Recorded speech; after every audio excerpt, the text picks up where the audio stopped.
changed it. I think that's one of the reasons why Clinton won. You know, Clinton had this. No matter what.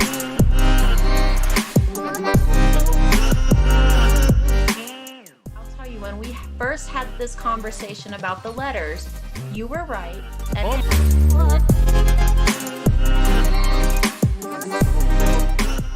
you know, I was just playing it up, and these guys are like, "What? It has a boost!" You know, I mean, for 25-year-old guys.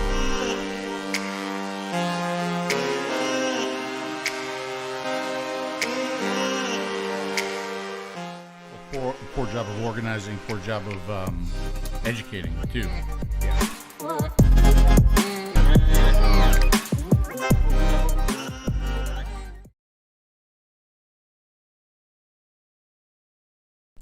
All right, I just gotta remember which buttons to push because it's me doing the show tonight. Hang on, Jay. I haven't introduced you yet. You just still be quiet, okay? You're not on the screen yet. Okay. All right. Okay. Hey, folks, 𝗵𝗵𝗶𝗹. All right, so here I am filling in not filling in, but it's just a P show tonight. It's not a full DP show. It's just a P show. So Jay is about to get peed on tonight as opposed to DP'd. I'm not sure which is worse. I'll be honest with you. I don't know which is worse. But if you want to know where Dimitri is, he is still actually in Greece, because he's still working on his tan. He's trying to get his tan as deep and golden brown as mine is. So what he did was he built this thing right here. See this right here? All these mirrors, and he's standing right in this little compartment. This is where he is in Greece right now, hoping to get his tan just as dark as mine. I don't think it's going to work. But I do wish him the best of luck. And I'm just going to bring in my guest. You guys can hear me, right? I hope you can hear me. And I hope you can hear Jay. Jay, give me a little sound check here, please, my friend. Check 1 2. Check 1 2. What an honor. You sound really good to me. As soon as I get a little approval from the chat that you guys can hear both of us, we'll move on with the show tonight. So let's see. All right, so I see smiley faces, so they're laughing at the Dimitri getting tan joke. But I still want to make sure that. Hi, Melissa. Let's see. Bill just texted me. See, what Bill does is he gathers questions. See, like I have a hard enough time running the photos and doing the websites and everything and doing everything in front of me. It's hard. I give Dimitri a lot of credit. I mean, he has a lot of technical difficulties doing it, but he still does a really good job with it. So yeah, the sound is good, so we can move forward. This was fun, guys, because obviously we got Jay on from 5 Pawns, Mr. J Love, and welcome to the show, my friend. I am so impressed at how active this chat is before the show even starts. Isn't it wonderful? I tell you what, we have a absolutely terrific audience that watches the show. They're very interactive. But so I haven't talked to Jay in a long time. I mean, outside of where I talk to him online, and we text back and forth and stuff. And he came on, and I was like, "Shh, don't say anything." Yeah, we got talking, and I was like, "It's so good to see you." And this happens all the time, and because we start talking, and I'm like, well, we're going to say that again later on in the show. We're going to say that again later on in the show. So this time I was like, just shut the hell up. Just sit there. And it was weird because I was working on my computer, and Jay was doing something, and 30 minutes, we didn't say anything to each other. But here we are. And again, I watched a previous episode, and I do want to commend you on the new look. You look athletic. You look like an athlete, as Dimitri says. Yeah. And that's great. I like the tan. So I am wearing the 5 Pawn. This is the new 5 Pawn shirt that came along with the new collection, the Legacy collection. Okay. Yeah. And obviously we're going to be talking about that a little bit later on tonight. But because you said, "Oh, thank you for wearing the shirt," and once again I was like, "Shut up! Don't say anything." Here's why, right? Because you sent me an extra large. The last time I saw you, I would not have fit into the shirt. It would have It would have been a 2X. I would have required a 2X. But now that I am an athlete, yeah. And I was gonna send Dimitri a medium. He's looking so good. He really is. But this show is not about him. This is all about me and how good I look right now. Okay, so please, you know how many shows that we went and I had to listen to. Oh my God, Dimitri, how good you look. Oh my God, Dimitri, you look so good. Oh my God, Dimitri, you lost so much weight. After a while, I was like, who the fuck cares, really? You know, he does look good though. I give him a lot of credit. He does look good, and I miss him. I miss him terribly. Because with everything going on, you had mentioned that it might be an alcoholic beverage show, so I'm going to join you on that. I did say that. I said I was going to do. I haven't done the adult beverage on a show in a while. So you get up there, and of course, yours is going to be much classier than mine. Much classier than mine is just Tito's and lemonade. It has been my jam. You don't have to laugh at it. There's really no reason for you to laugh at it. But if you want to laugh, that's okay.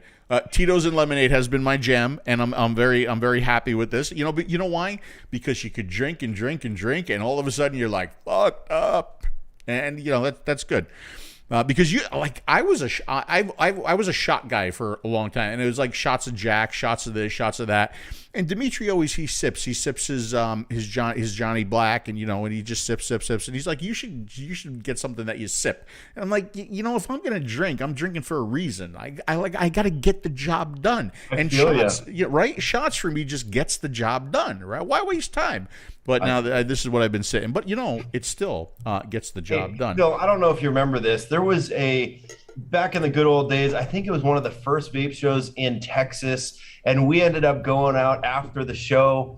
We were all pumped up. It was fun. I remember Craig from Oklahoma was there. We had some friends from Texas. We all went out to dinner, and they were doing shots, and there was a little goldfish in it. And you sure as heck took that thing back, and ever since then, I've been enamored. I distinctly remember that because if you recall correctly, I mean, there's a whole story, and we've told the story many times. But what also happened that night was I did drink the shot with the goldfish. I drank a lot of other shots too. And then I got to the point where I might have been slightly inebriated, basically drunk off my ass. And Dimitri came up to me and he's like, "Hey," he goes, "there's somebody over there that wants your autograph, and they're really embarrassed for you to ask you. So would you just do me a favor and sign this for him?" I was like, "Oh, okay." I'm like, "Tell him to come on." He's like, I'm like, "Okay," and I signed it. You remember what I signed? I signed the waiver that the wait staff could bring me up on that stage and whip me with a belt. Yes, yes, remember that. Yes, my good friend Dimitri. Hilarious. That was that night. As soon as you said goldfish, I remembered distinctly what my good friend Dimitri. He's always looking out for me. He's always looking out for me. Those vape shows, those were fun days. I don't know if those are going to happen anymore, right? And maybe for good reason. We need to get out to the broader general public. We need to start changing that narrative, and we can get down this later. But I love those shows. Remember the vape meets? Remember vape meets? That's really where things started off. Of course I do. Peer to peer. I mean, it started off with just like some of the meets at the shops, shop grand openings. I went to a lot of grand openings, and then it was like the Vapor Cons and the Vapor Con. What was the other one? Why can't I think of the other one? This is not Vape Expo. It was Vapor Con, and there was another one. If anybody could think about it on the chat, just go ahead and chime in. Yeah. Vapor Con, and the other big one was. It's on the tip of my tongue. Somebody will respond to it. Windy City. Right. But it was like Vapor Con, and what was the other big one at that time? There were two. They dressed in steampunk clothes, and it was kind of a costume affair. Yes. Hello to everybody. Hello to everybody on the chat. JJ Sports Bar. Is that really what it was? Vape Bash. Thank you. Vape Bash. Thank you. Toasty Cheesy. Why could I not remember that? Now here comes Troy. He's telling me. Steve's telling me. Thanks, guys. Yeah, Vape Bash. And I think Vape Bash was my first event. I think that's the first event that I went, and I met Cisco. I had these stars in my eyes, and I met Nick Grimm Green. And I was like, oh my God. And you know what? It was the first show that I went to, because I remember coming back and I remember doing a video. It's strange how the passion level changes and things change, and you become used to things after a while. And I remember saying in the video where I reported on the show, it was like, Vape Bash, Vape Wow.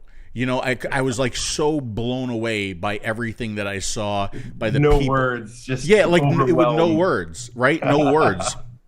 And you know, now it's like I just have such a negative taste in my mouth. You know how I felt because I've talked to you behind the scenes. You've given me a little, you know. Let's pump it up, Phil. Yeah, a little I pump. came on here specifically to let you know how much of an influence you've been in our journey, in so many smokers' journeys. So I know we can commiserate at the same time. I see optimism and hope in a very gloomy, dark position, you know, for the industry. But you have done so much, and you know, I wouldn't call you Captain Personality back. And you were fun. You were a DJ, and but you were so serious about your devices and explaining the liquids, and you really, that passion you're talking about came through that screen, and you had this level of not only professionalism, but you were just very prominent in your knowledge and your willingness to help. You wanted to help people make this switch, and you still do. You know, we supported the Smokers show, and it was just an amazing show, right? And what you guys do, both you and Dimitri, and I'm not blowing smoke just because I'm on your show, but I really wanted to come on the show to give you that boost of, hey man, you have directed the path of so many people on the right path, and that goes for manufacturers, distributors, and retail stores. You guys were doing retail education. We were trying to do the same thing. You went for it, and you know, you had your meetings with different stores to how to run retail, and you've left an indelible print on this industry. It's not over. I want you to find that passion again, bring out that crab mod again. You had some hilarious bits. And Vape Fellas, I remember I just shared that because it was so fun that you dove that deep into the harm reduction aspect of it. So keep the faith, brother. Keep the faith. We need to. We're going through hard times, but we're going to get through it. Well, my God, look, I didn't expect any of that, okay? And I really appreciate it. Just let me know where to send the payment to, what your PayPal account is. You know, look, I know we're kind of not necessarily kissing each other's ass, right? But I think showing a mutual respect to each other, because I think 5 Pawns, you had that little, you know, trip along the way, but you've always maintained this look and this feel and this sense of professionalism from day one. I the same way I think Dimitri and I have never lost focus on the smoker. You've never strayed from just having that image of, yeah, those are the guys that you know that I want to hang out with. Those are the guys that I want to be like. That's the level of professionalism that I wished was everywhere in the industry, right? Never cheapened by cartoon characters or flashy colors or you know, just. I can remember, I don't remember like what the first event was where I met you guys, but I remember being blown away by the booth. I remember like you guys were the first ones to step it up with the booth where, you know, it was all the wood paneling and the oak barrels, and it just everything. I was like, wow. Like this is really terrific. This is the direction that, you know, we need to see the industry go. And maybe if the entire industry went in that direction, you know, maybe we would be in a different situation right now. I don't know. If you guys have any questions on the chat, please feel free to ask. Yeah, we are, Marshall. We're definitely stroking each other right now. Well, yeah, because I don't have Dimitri to stroke, you know, so I got to find somebody else. Ask questions. I try to watch everything, right? But I do a really bad job of it. So Bill Tarling is capturing questions. Look, I even broke out a watch. I haven't worn this watch in years, but I thought it matched the shirt, so I brought it wonderful. out. So let's see. Janine, hello. Melissa, hello. Tom, Rifleman is here. JT, Red Vapes, he's here. Mike, Larry, my good friend Larry, he's here. Jason, hi everybody who's on the chat. Hi everybody who's watching right now. So, I was going to do a couple news stories And the news stories I was going to do I was going to do the news stories, but I figure, you know what? At least this way, I have somebody to talk to as I'm doing these news stories. And these are a couple of things that that Bill Tarling brought to my attention. Take a look at this one, Jay. Have you seen this one? Actually, you know what? Before I do that, I want to do this. This is something that Craig, one of the moderators over on the platform page, he wanted me to share this with people. This is from the NNA, the New Nicotine Alliance. This is in the UK. There is a call to action. And, you know, the real threat from the WHO, the World Health Association, or organization, health organization, right? And what UK consumers can do and should do about it. NNA is issuing a call to action for consumers to write to their MP with these requests, to write to the Undersecretary of State for Health, Maggie Throop, I believe that is, to insist that the substantive discussion of reduced risk nicotine products is not discussed at the WHO's virtual COP9 meeting in November, but instead deferred to COP10. I'm not sure exactly what all this means, but I know it's important to the UK, and it's important for them to follow this call to action. And there's a link to this, and the link is rather long. So what I'm going to do is I'm going to put the link in the description when I do the replay for this show. It'll be in there. So Craig, thank you for bringing that to my attention. And you know, it's crazy because in the UK, they embrace vaping compared to, you know, the way it is here, Jay, right? I mean, they support it, they embrace it, and then you're getting difficulty from an organization called the World Health Organization. I'd like to add to that. You know, in 2008, I kind of went through a timeline as well. The WHO has never really been a friend to tobacco harm reduction. They've done great things. However, there's something nefarious going on. In 2008, WHO claims that it does not consider an e-cigarette a legitimate smoking cessation aid. From that, there were so many countries that followed their recommendation. And I remember in 2019, Jordan banned import of e-cigs. Australia banned possession and sale of e-cigs back then. The WHO then, recently rewarded India's health minister a special recognition for Tobacco Control Award for implementing 2019 national legislation to ban e-cigarettes. So these are our so-called protectors of public health, right? And many people have called them intellectually and morally bankrupt. An award, why give an award for banning life-saving and disease-preventing harm reduction devices, especially to an official whose government owns a major stake in their local big tobacco company? It's absolute madness. India has 120 million smokers. So this should merit like international condemnation. It's ludicrous. So what's the point of an international health agency if it won't stand up to governments effectively encouraging smoking, right? You're absolutely right. And I mean, this kind of, I'm going to go back to this. So it kind of goes along with another story that Bill sent to me. And it's this story right here. Vaping works if governments allow it to, right? And right here, you see a new report from the Property Rights Alliance, whoever they are, anyway, has shown that smoking rates decline at a far more rapid rate in countries whose governments allow vaping to flourish. So what are you doing? Who? What are you doing?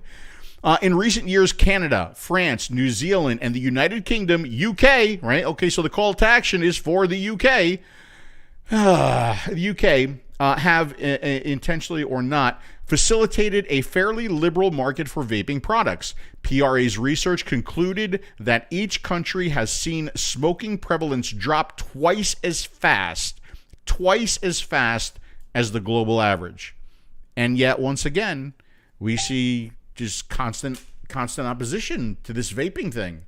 And then new research suggests that San Francisco flavor ban has doubled youth smoking rates and suggests a need for caution from politicians, right? So let me hear that again. The flavor ban in San Francisco doubled youth smoking rates. Correct. Yeah. And it suggests a need for caution from politicians. And then the chief medical officer, Chris Whitty of England, condemned tobacco companies after revealing that smoking may have killed more Brits than COVID. Smoking claimed 90,000 compared to 80,000 COVID deaths. So I'm just we continually read these statistics, these studies. A recent study funded by the FDA revealed that vaping could help prevent almost 2 million premature deaths in the U.S., that over 38 million years of life could be gained over the next 47 years if smokers continue to switch from cigarettes to vaping. It also highlighted that stronger policies aimed at reducing smoking uptake and increasing cessation can amplify public health benefits. How it's being denied and how we're going through this is again, just hard to fathom. But keep going. More news. I'll jump in when I can. I was looking at some recent current events, and I got to share some of this stuff because it's just unbelievable. No, I'm actually happy that you got some stuff there too. It's hard to wrap your head around what's going on. But I guess you know what? San Francisco's happy. I guess they got their tobacco taxes back. You know, I mean, what else could the reason be other than the almighty dollar and the almighty dollar behind tobacco taxes, the almighty dollar behind big pharma, right? So you got big tobacco, you got big pharma, you got the states and the states getting their kickbacks and their tax money. So it's really sad that is more important than public health, and it's all under the guise of we got to save the children. We got to save those children. There's some positive news, very limited positive news, but some optimism. We've got Julie Casimiro. I know you guys have talked about her. Rhode Island House of Representatives illustrated that politicians with adequate information can change their position on flavor bans. But New Zealand is funding a $1.6 million campaign to promote harm reduction benefits of cigarettes. The Vape to Quit Strong will address smoking inequalities, especially with the Maori community. So that's pretty cool. Good to see. NHS is doing a new clinical trial. They're giving vape starter kits to smokers attending that go to the emergency department at 5 major hospitals in the UK. It's a 30-month trial. They're going to study 1,000 smokers that attend the ER if they are willing to take part in this study. And they're keen to capitalize on the potential of the proven success of converting smokers with vaping products. So again, the UK, we got to get the call to action's critical. We can't sit on our laurels and think that it's always going to go smooth over there. You got to keep fighting. But NHS is embracing some of this, which is positive. Got to keep it balanced. We can't get too negative here. We got to keep pepper it in. No, I know, but it's a shame that the positive stuff is happening overseas. Yeah, 100%. Right? 100%. I mean, look, I applaud that it's happening overseas. I hope that you can not go through what we're going through in the United States, right? But you got to be proactive, guys. I did a little interview. I don't think I'm allowed to release it yet, but I will be releasing it pretty soon. And it was an interview I did for the French team. And, I talked about the fact that you do need to be proactive. You need to combat the negative narrative with everything that is positive about vaping. That is something that we did not do in the United States. It's something that we had the opportunity to do, right? But it was never followed through. And it's very, very sad that it was not followed through. I do see a bunch of questions coming through. We're going to get to a lot of these questions. I think we're going to wind up answering some of these questions organically. But Red Vape says, Phil, you got to stay optimistic. If it not for you and Dimitri, I never would have had the courage to get out there and talk to my state representative or governor. And my state may have got a flavor ban. My state may have gotten a flavor ban without you guys. So, I mean, that's terrific. Right. Look, you guys don't see me doing a whole lot of reviews anymore. I still don't know what I'm going to do with the reviews. I don't know if I'm going to do the reviews. I don't know if I'm just going to be here with you. I am certainly going to support Inikin because Inikin has always been kind to me. Inikin has always supported me. And what I've been doing recently is supporting those who continue to support us. whether it be because they carry our products, whether it be because they carry our liquids, whether it be like a company like 𝗵𝗵𝗶𝗹 that has been friendly to me from day one, has always supported us and the things that we've done. We support them back. There's a mutual respect there. They've been very kind to me over the years. You know, Jay said something before. You've done a lot for the industry. You know, talking about me, you've done a lot for the industry. You've done a lot for these manufacturers, and I agree with you. I think I've making these a lot of these manufacturers a lot of money, and I don't get a lot of respect from them anymore. Okay, and I think a lot of that has to do with the fact that Dimitri and I went on the road. We traveled all the time, and when you travel all the time, you can't do reviews, right? That's just, I just couldn't do it, right? And then as soon as you're unable to keep that same rate that other reviewers have, they just don't give a shit about you. So like once they're done, there's like no more respect there. It's just like, okay, you're not worth anything to us anymore. Right, so those companies, like I have the a new K fund coming, right? Wow. 𝗵𝗵𝗶𝗹 has always been oh God, who's the 𝗧𝗂𝗿 guys have always been very, very kind to me. You guys, so I'm not forgetting that, right? I'm not forgetting. There's a lot of acquaintances, and we're finding that, especially in this fallout right now. There's a lot of acquaintances, but an alliance and a commitment to help each other be better and to develop each other and continue to help you and the community and other businesses. That creates loyalty. That creates a loyalty that goes beyond, just a mere acquaintance. And we're finding that, I'm finding that a lot of stores are scared right now. And so I understand your situation with the reviews. People want to get their product out there. But stores too are just in disillusionment. They don't know which way is up right now. Some are proliferating, but a lot are closing. And it's us encouraging them to continue on. And even if they weren't loyal in the past, even if some of these manufacturers weren't loyal in the past, they could come to you now because you are preaching the good word, and you're involved. And so they may see that, and they may come back. So I wouldn't turn off the channel quite yet. No, the channel's not going. Even if I continue to do these lives and, like I say, support, and again, you'll see me do, like, we have a new device coming out and a new tank coming out. People have been asking for a 21700 device. We are releasing the Chroma 21700 device. We've got a new tank coming out that's actually a restricted direct lung tank. It's called the Z-Force tank. We haven't talked about it on any of these shows. We've talked about it privately in the platform group, and I said this, and I want to get to 𝗵𝗵𝗶𝗹, so I'm going to get to 𝗵𝗵𝗶𝗶 real quick because we got a lot to talk about. But I said this on the platform thing that I did, last night. So I'm involved with a tank that is restricted direct lung and direct lung. Now that's not how I vape, right? Everybody knows that is not how I vape. I was still involved with the design of the tank, a little bit with the coil as well. And there's going to be people out there that are going to go, why does Phil have his name on restricted direct lung, direct lung? Fuck you. You mean like all of you guys that were nothing but restricted direct lung, and now all of a sudden you're mouth to lung? Like you guys? Okay? So but actually there's a bigger reason behind it, Jay. And here's what it is. I remember how I felt when I used to go to vape shows and there was nothing for me there in a mouth to lung format. Nothing. The only thing that I could get were high-end, very, very expensive tanks, and there was nothing else that was. I remember how left out of the game I felt, right? And now, if there were vape shows going on, but I think what people are going to see mostly is disposables and small pods and a lot of mouth-to-lung stuff. And very little, the cloud stuff and direct lung and restricted direct lung.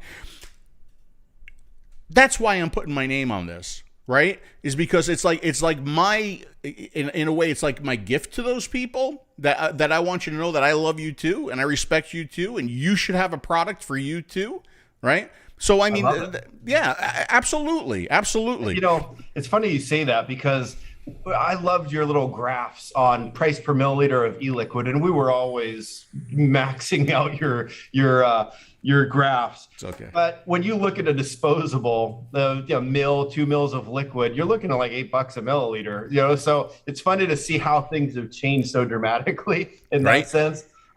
We manufacture our original line without any sucralose, right? And we stood true to that. Maximize,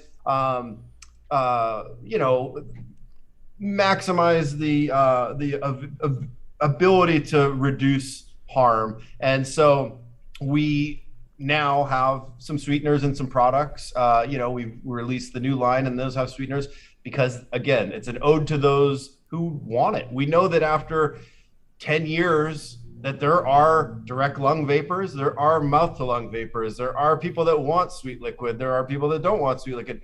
Let's provide that. We've done enough market research, enough focus groups. It's part of the ecosystem. So good for you for doing that. I can't wait. No, absolutely. Well, I mean, not to mention too, like my name is on it, but also, I mean, Dimitris' name is on it, and he legitimately does restrict the direct lung and indirect lung vaping, right? So, I mean, there's that too. There was another news story. I'm going to skip that news story. Jay, how long have you been with 5 Pawns now? So I moved from Hawaii in 2013. It had started in 2012. Just at the very, very beginning, it was Vince and Rodney and Rob and Gav, and they were sending out 2,000 4 milliliter drams to Reddit, the Reddit community, to just get some feedback. And the feedback was phenomenal because they had only tasted single note flavors at the time. So we were encouraged at that point. And that's right when my plane landed. And we've been friends. I've been friends with our COO, Gavin, since 4th grade. Rodney since high school. Just after high school, we worked in the same industry together. And so we've known each other quite a long time. So anytime I'd come back from Hawaii, I'd go visit the guys and see what they're up to. And they said, oh, look at this. And I go, hey, I'm in. I was wearing a suit. I was in banking and real estate. And I would come in after work, and we would just kind of brainstorm how we can get this out to the masses as quickly as possible. And that's when I joined. So it was beginning of 2013. Yeah, so you've been with the company for a while. And when did the company actually get started? What year? 2012. 2012. Okay. Latter part of 2012. So 2009 was probably the busiest year in regulation in the industry. So we had seen that. We had seen what was it? Smoking everywhere. What was the lawsuit? There was Sorta. 2009 was Smoking Everywhere filed the complaint in 2009, an injunction against the FDA with respect to the FDA's attempt to ban the import of electronic cigarettes. But we saw a window, and we went for it. Thanks to, again, Rodney for his concepts and his taste, his palate, and being able to develop this. But after that, we had to run hard. We had to contact stores all over the country. And we said, hey, if we can get 50 stores in the first year, that's, we're going to be able to possibly grow something. We didn't intend to quit our jobs and do all that.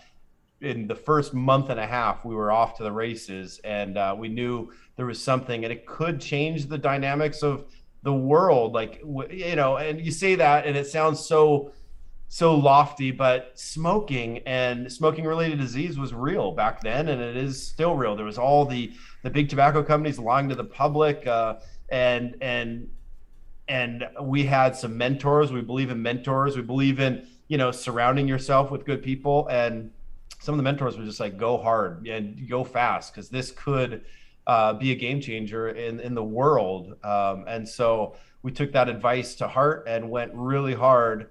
And we've never looked back, and really we've had the horse blinders on. We'd go to shows and we'd get involved. We want to know what the community was doing, but we were pressured to change and do different things, and we just kind of never did. But we knew regulation was coming. We knew if this had the potential to really catch on, that government regulation would be right behind. And it didn't take too long before that was evident, and we had to absorb, compress margins and not sticker shock or raise prices. We came down in price significantly, but it took a while to really see how that was going to play out. And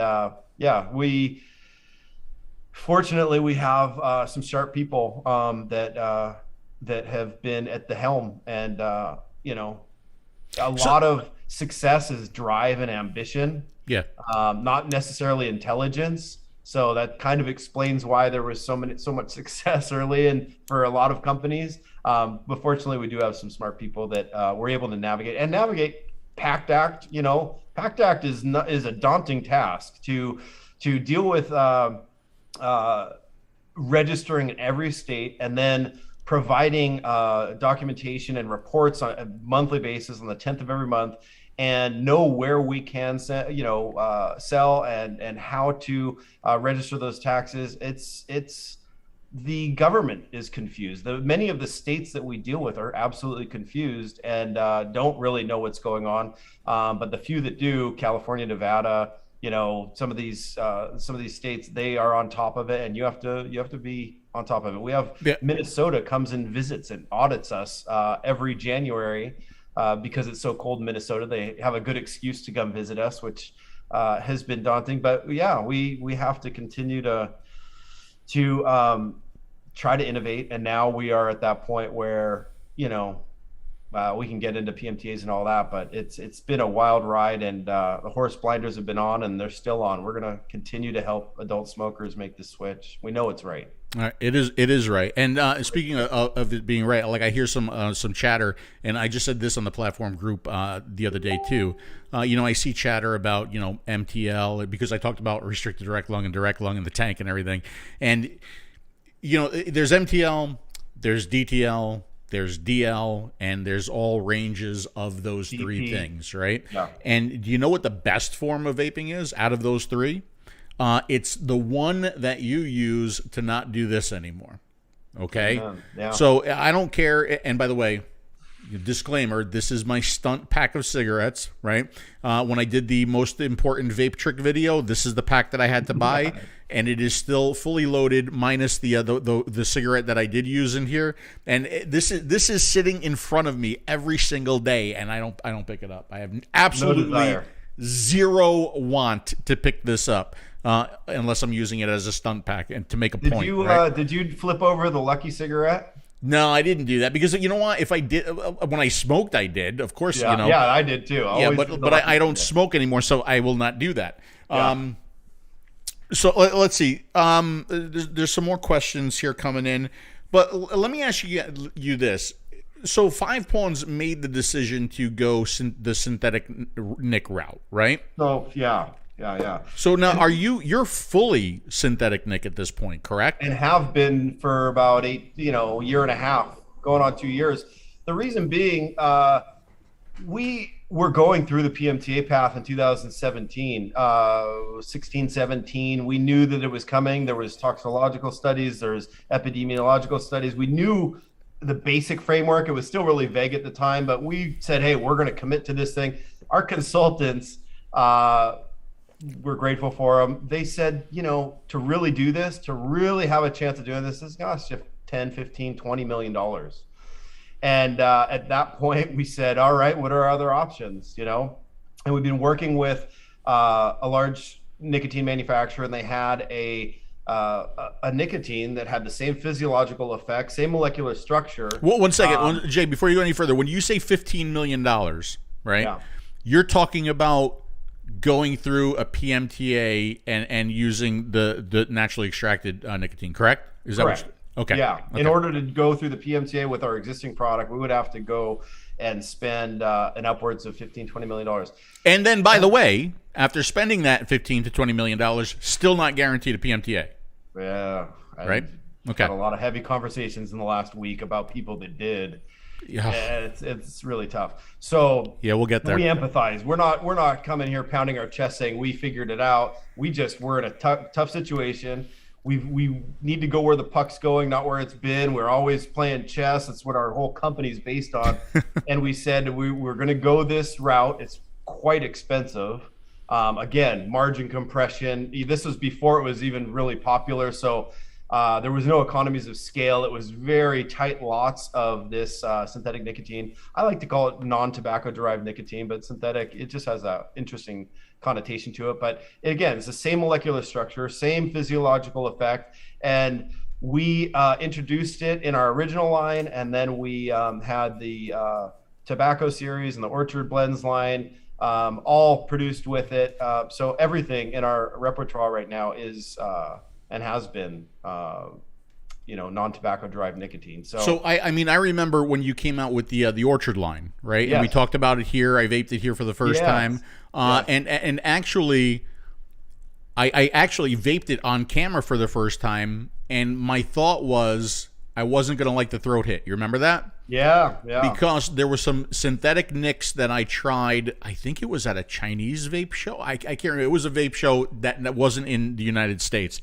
And I tried several synthetic nicks or non-tobacco derived nicotine, and there was like no throat hit. It was almost like a salt nicotine, right? Right. And you know how I am with throat hit, right? If I don't have it, I'm not a happy vapor.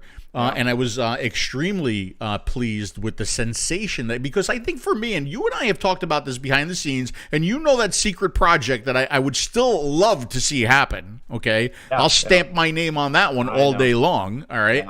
Yeah. But very, very pleased and very satisfied with the sensation from that e-liquid, right? Somebody asked, Peggy asked, what's the difference between synthetic and S-iso? Does that mean anything to you? So S-isomer nicotine, there's stereoisomers. You have got the R and the S. The R's doesn't really provide as much physiological effect. So some say that you need double the amount of nicotine, so you need a 6 to get the effects of a 3 with the RS isomer. S isomer is very pure, and that's been debated quite a bit. We ended up working with TFN and that type of nicotine on the Orchard blends, the latter version. So there is a difference, but we haven't found that the focus groups had produced any significant result or difference. The real difference is a massive price increase for S-isomer nicotine. It's from Switzerland, a company called Siegfried.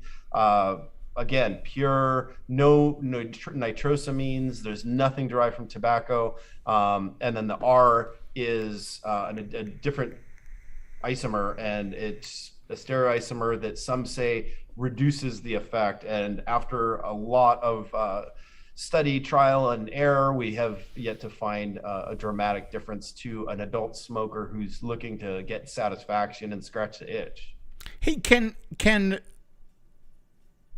non-tobacco derived nicotine be treated with benzoic acid to get an effective assault? Yeah, can absolutely. It can. Okay, that's really interesting. So. All right. And I know how you guys feel about higher nic and what nic is too high and the buzz factor of a 50 milligram and a 30 milligram. Completely understand that argument. Oddly enough, with the smaller devices, this Inikin product specifically, very low wattage, very low power, a higher nicotine replicates to me about a 12 in a larger device, right? So it depends on what people are using, but a lot of education has to come into this. And that's why I love the vape shop as a consultative vaping experience, where so many of these vape shop owners, when it originally started, everyone was in it to help people make the switch. And there was a consultative experience that everyone would go through when they entered that store. It's watered down. Hopefully we can bring that back. But caution needs to be presented when it comes to a higher nicotine, 30 and 50 milligram. You don't want to be sub-ohming that. And, you see goofballs that are, but that's definitely not our intention. Our intention is to focus on the adult smoker and scratch that itch. Yep. And stay tuned, everybody. We are going to do a live tasting here. I just received the Legacy line, so we're going to be. I'll be tasting these for the very first time here. We'll see how these pan out. Troy had a question. So because you went the, I'm going to still call it synthetic, okay? Because it's easy for me to remember. I just say that, because you went that route, you didn't. Well, I think you started to apply for PMTA, and then you backed off, and then you went this route. Is that correct? So you never applied to the PMTA? No, we were gathering the necessary studies. We were going down the path without submitting any documentation to the FDA. We had registered our flavors. 2016, you had to register all your flavors. We did all of that, and then we realized that we're not going down that path. And so we didn't submit a PMTA. And, I applaud, in this industry, it's been funny because not funny. It's kind of life, right? A lot of women have rose to be the leaders, professionalism, dealing with politics, Amanda Wheeler, Shar, all these people who have really gone above the call of duty to help small manufacturers kind of comply. And I felt bad because we weren't going that path, and we really didn't dive into those organizations because we weren't going that path. I applaud them, and I applaud everyone that gave it a good effort. But September 9th came, and that was a kick to the gut, even for us that weren't involved in it. You read that list of companies, and 3/4 of them are acquaintances, friends. They, many of them have that loyalty, that alliance, that commitment to helping each other. And it was really sad. It really is difficult because I know how much they spent. Even if they put a D- application together just to put their toe in the game, it's a lot of money for a small business to cough up, and to have the result of an MDO is it was heartbreaking, disheartening, heartbreaking. It really is still today. You're right though. I had the same reaction when I was reading through the list. I'm like, oh my God, I know these guys. I know these guys. These are friends of mine. I know these guys. And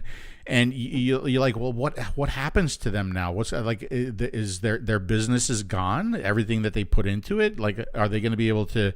You hope that some of them are going to survive. Maybe they go to synthetic. I got to ask you the obvious question, right? So you've gone synthetic, Nick. How much time do you think this buys you? And do you feel like you're on pins and needles? Because if everybody starts going synthetic, Nick, now, all eyes are going to be on you. And could that be the next... we're not disillusioned, Phil. When Puff Bar comes out with the synthetic, and a lot of people come out and bang their chest and F the FDA, I'm coming out with synthetic, this is how we're gonna. It hurts because we try to keep it somewhat sly and just kind of fly under the radar, but it is going to be, and it is already. You look at Alabama; they've gone through a flavor ban and synthetic ban. You look at CTFK already releasing notes to Congress asking for them to crack down on synthetic. So our legal counsel is not disillusioned either, and they said, hey, 18 to 24 months.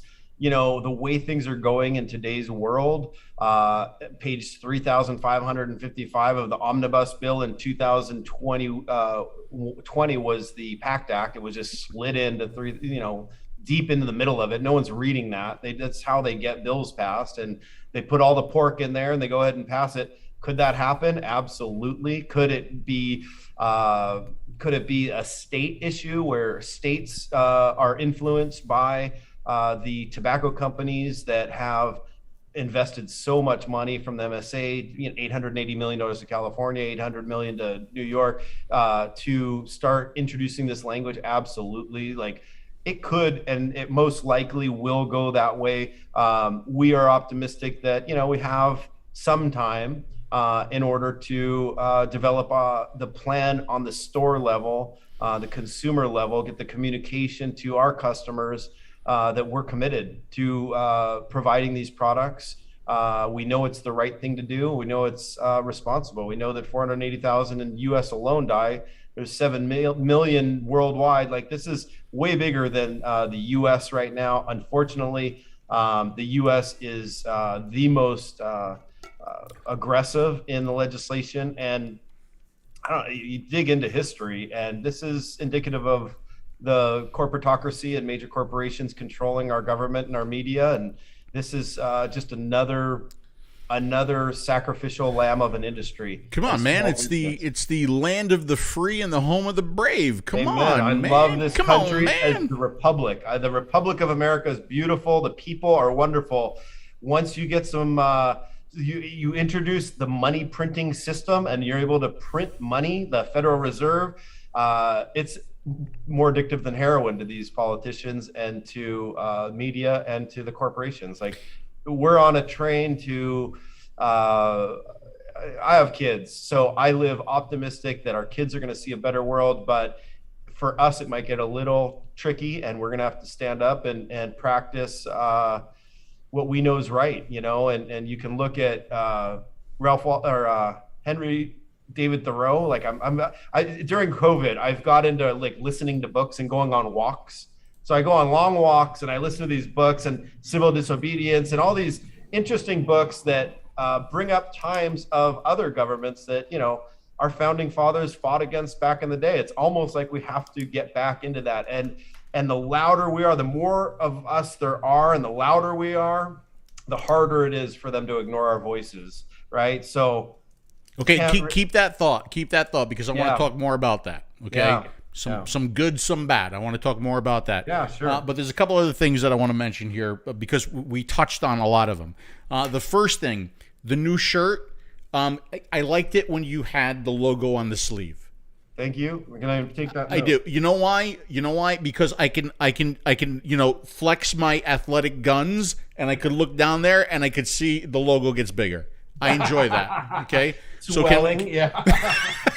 All right, that's number one. Number two, you talked before about the one area where there's been more smoking-related deaths than COVID deaths, right?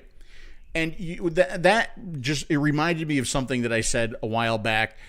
Could you imagine for a moment, if you will, mainstream media reported on smoking-related deaths the same way they report on COVID? Could you imagine? Yeah, wouldn't it be amazing? Right?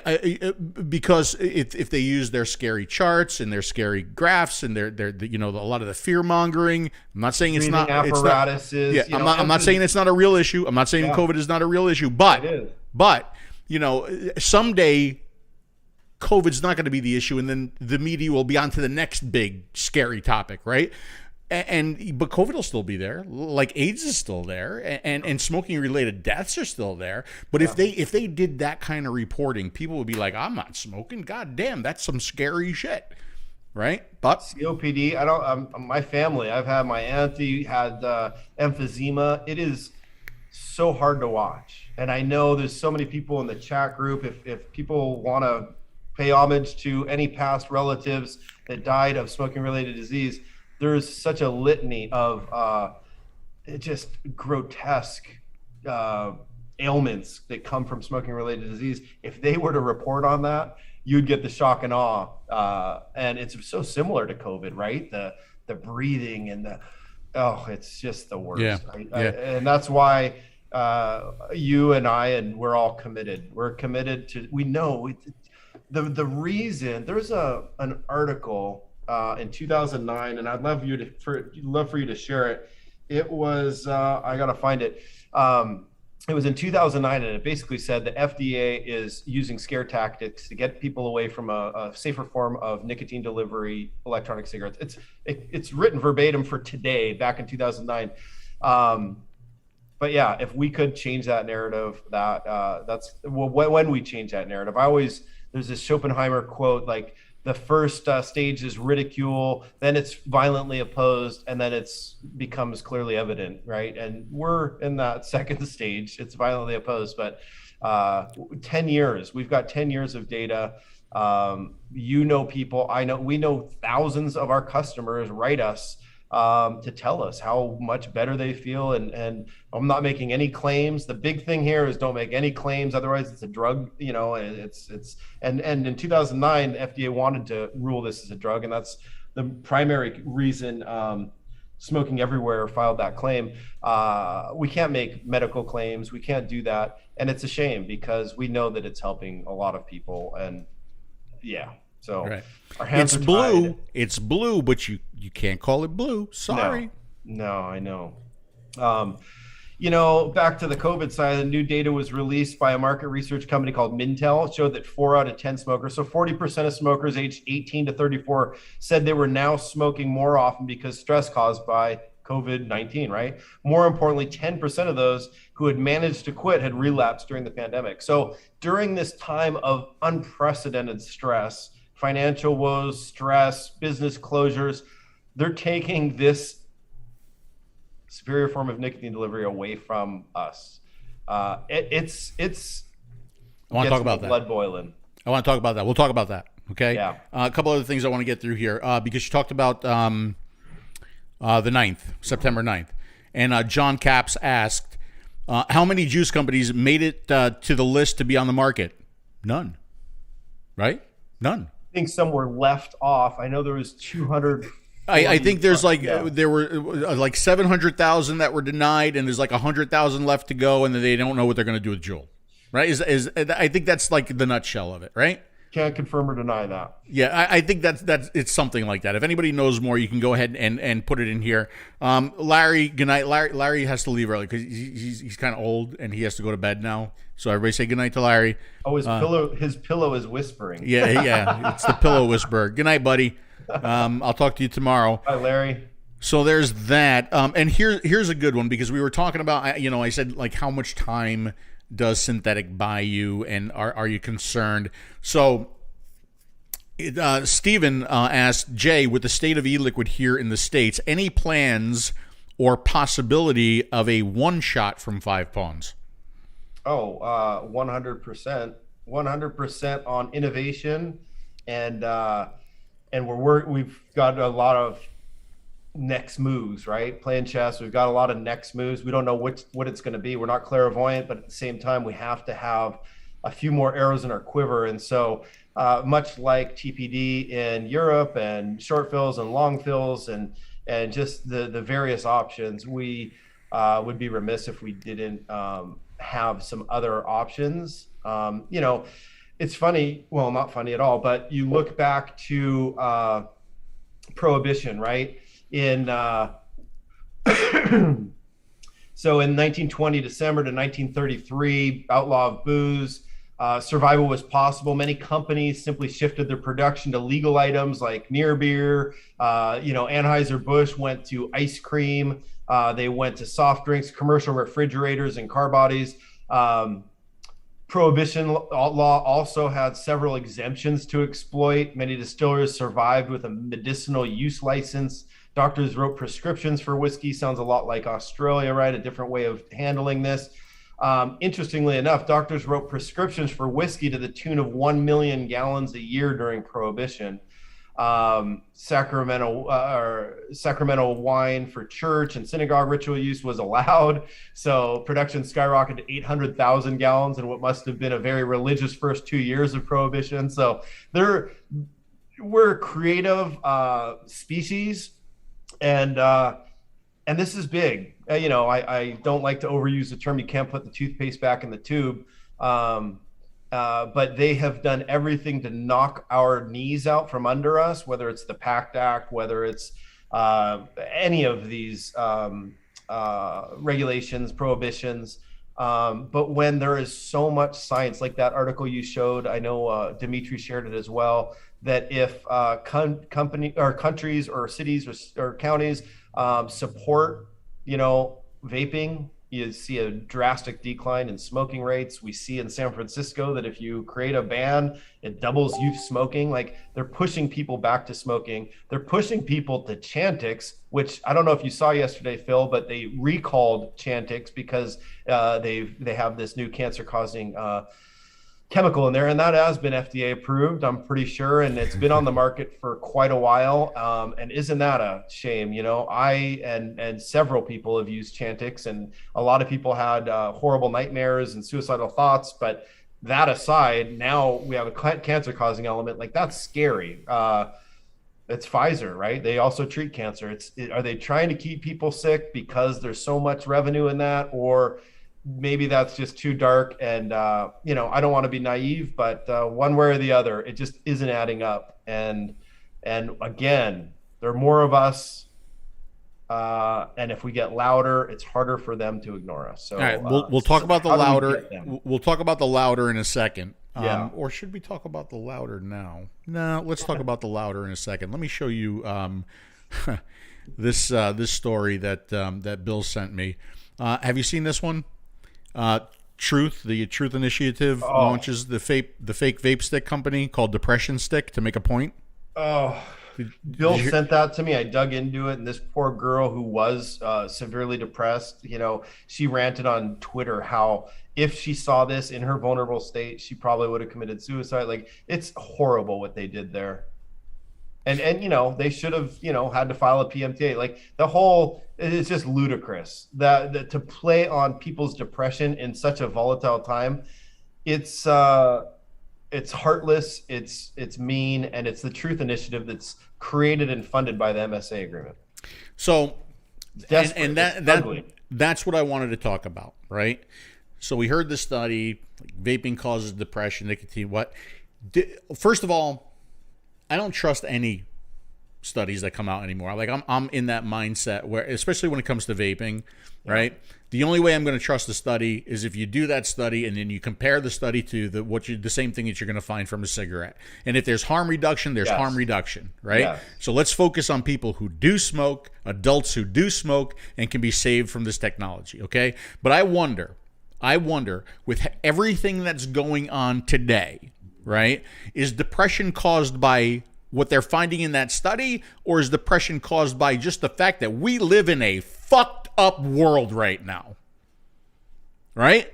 I vouch for the latter. With everything that's going on, the media at each other, politics at each other, and now you've got, they're taking your flavor away. They're like you got a joy in your life, and they're taking that away from you. Even though I'm using this flavor to not die of cancer, to get me away from cigarettes, and just like everything that's going on, right?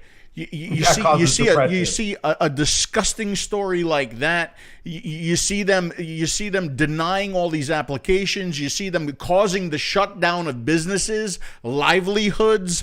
And it's a death warrant to a lot of people, because a lot of people, we talk about, look, I appreciate the fact that people are like, well, can we do one shots? Can we do short fills? Can we do this? Can we do that? You know what? We probably can. And we can probably come out with all of these workarounds, right? So that people who have been vaping for a long time, who even understand what a short fill is, who understand what a one shot is, can continue to do our thing. That ain't going to help a smoker. That ain't going to help my mother.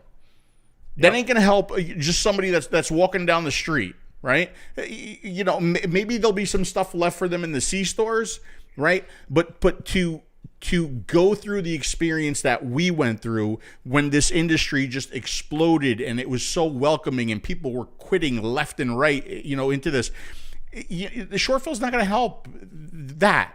It's unfortunate, but I think it's true. What are your thoughts?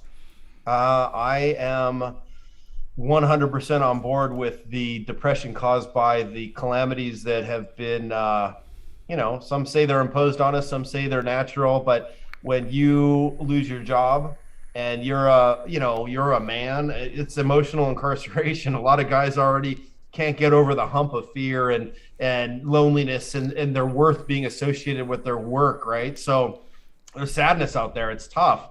And there's a lot of coping mechanisms. There's drinking, I'm going to go philander with the girl. I'm going to go somewhere. And we need to be still. We need to have our ability to recalibrate ourselves. With me, it's nicotine helps me calm down. But nonetheless, the workarounds, in the end, we want the easiest and most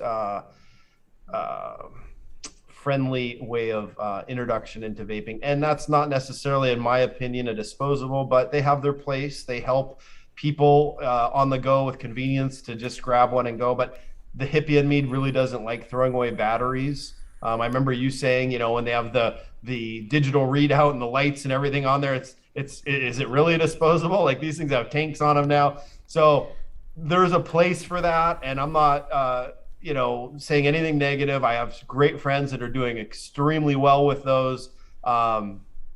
Maybe it is a portion of just the ease of use and the satisfaction through a simple device. But I know that a bottle of e-liquid can go easily into a tank.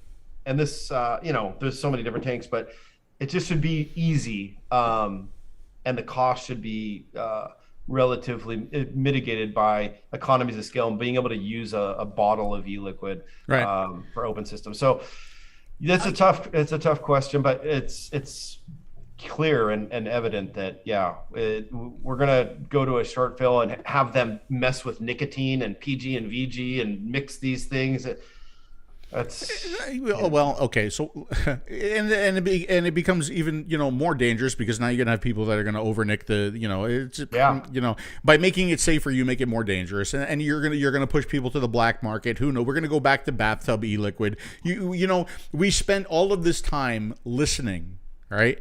And let's come up with good manufacturing practices, and let's come up with professional labs, and let's make this industry look legitimate and real. And we have all of this that we did, right? And they're like, no, go back to your bathtub juice. Yeah. Right? Yeah. It's like, okay, so your car, it's got seat belts, it's got anti-lock brakes, it's got the new technology that slows it automatically if you're coming to a brick wall. It's got it's got lane stuff. It's got all this shit, and they're like, no. Yeah, in 2016, it was like you've built the Model T Ford and you stop innovation before they figure out the seatbelt, right? We should be continuing to promote innovation. Ease of use for the consumer, especially when so many people die from smoking-related disease. This should be paramount in public health, and it is. It's just I'm beside myself knowing that American Heart Association, Lung Association, Campaign for Tobacco-Free Kids, all of these groups are against it, and we know why. I get so pissed off.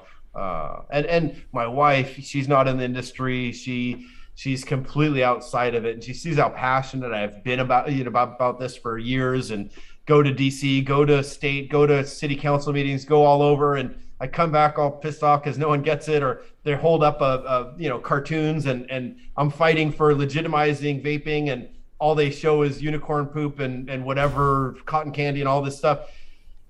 It's just we're tired of being tired. It's just tough, and so to keep that optimism, we have to. Yeah. So let's talk about that. Let's focus on that for a little while before we get into the tasting, because we're gonna get. I know this is kind of heavy stuff that we're talking about right now. We're gonna get more relaxed, and we're gonna start tasting some e-liquid, and we're gonna calm down.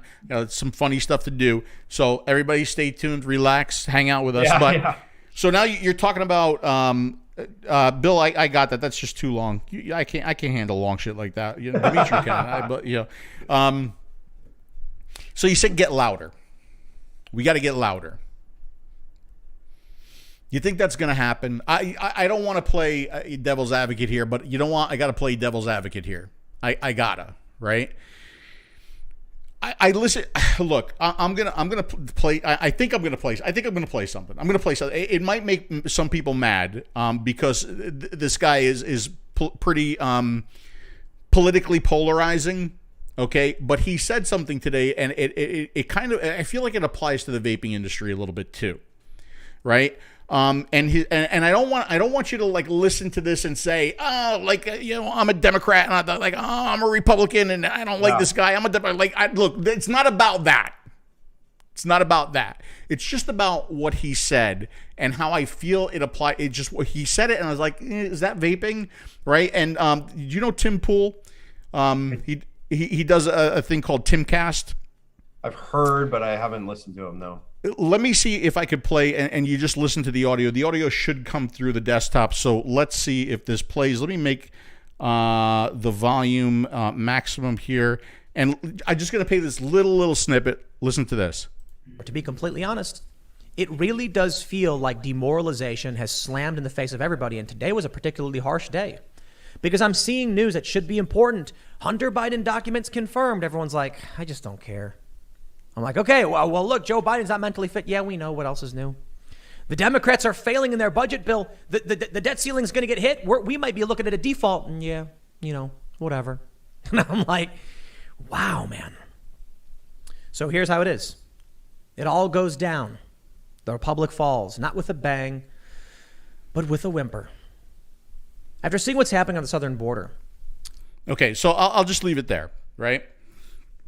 Basically what he's saying is like we're getting hit with so much stuff from so many different sides. We're just seeing like have we snapped to the point where just fucking whatever, right? Just seriously, just fucking whatever, right?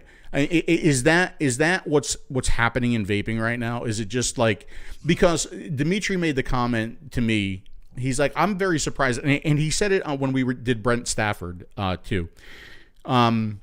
He said, I'm very, very surprised after, the news that's coming out from the FDA. He's like, he didn't see like all vapors up in arms, right? He didn't see like a lot of chatter, other than the usual ones that, we hear it from. And also I was talking to Tristan, they were going to do another rally. I'm sure you might know about it, right? And he canceled it, and now he's not sure if he's going to move it because it's like there wasn't interest, right? Yeah. So is that kind of where we look? We've done everything legitimately. We've done the petitions. We've written the senators. We've called the people. We've done the protests. They just keep shitting on us. I think there's a movement on so many fronts. There are riot, and the revolution won't be televised, right? So there are so many causes. There are so many people in despair right now that maybe it's not vaping, but maybe it's a portion of the complete evolution. I don't like using the word revolution, but evolution of consciousness, right? So you disappeared on me, so I don't know where you are. I'm here. It's all you. The focus is on you right now. You're talking. Go ahead and talk. Okay. I'd wish that vapors could see this, and they could remember the people in their lives that have perished to this smoking-related disease, emphysema, COPD, these horrible diseases, but and get loud. But I think there's a lot of people on the sidelines thinking that their voice doesn't matter when it really does. And I don't know what you think, but I'm just gonna go into my stoicism, something that's always been around, and a lot of people think that Stoics were apathetic and kind of resigned to the status quo politically, but it's not true, right? So I don't know if you've ever read Marcus Aurelius, Seneca, but Cato gave his life trying to restore the Roman Republic. George Washington and Thomas Jefferson formed a new nation. The boldest advances of liberty and human dignity on earth, largely inspired by Cato and other Stoics. So countless other activists and change makers turned to this to fuel them, to help them through the difficulty of fighting for ideals that really mattered. And we're in that point of our lives, whether it's vaping or another cause, that the government's spending so much, trillions of dollars, that our kids will never be able to repay. So to create real change, one can't be naive, yet they have to deeply believe that they can, as an individual, make a difference. So we need to dig deep, and it requires acceptance and the refusal to accept at the same time. So it's a contradictory idea. We accept life for what it is without the hint of bitterness, while we do everything we can to improve and change injustice whenever it's within our collective power. So it's hard to go back and talk about Stoics, but sometimes we have to dig back and look at what caused people to really rise up and get loud. It took just hopelessness, right? And we're kind of there. And so I don't know. There's a lot to be optimistic about. We're still healthy. I'm grateful every day that, I can drive a car into work. There's a lot of people worse off than we are. So I don't lose sight of being grateful. At the same time, I look at the next generation, and if there's going to be any change, and to change this corruption, we're going to have to really dig deep. And whether it's vaping or, these riots or call it protests in name a country, every country. You don't see it on the news, but I subscribe to other channels where I see rioting on a daily basis, and it's a matter of time before it hits the US. We know that these This isn't a political show. We don't want to go deep into it. And I'm Canadian. I can't even vote in this country. Yeah, you even, by the way, it's YouTube. You got to be careful with the R word. Yeah, the evolution, right.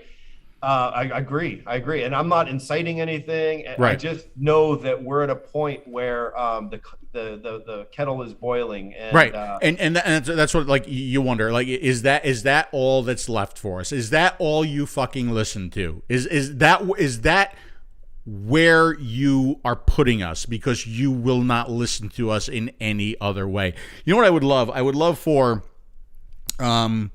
like a sit down, like, you know, everybody put your egos aside.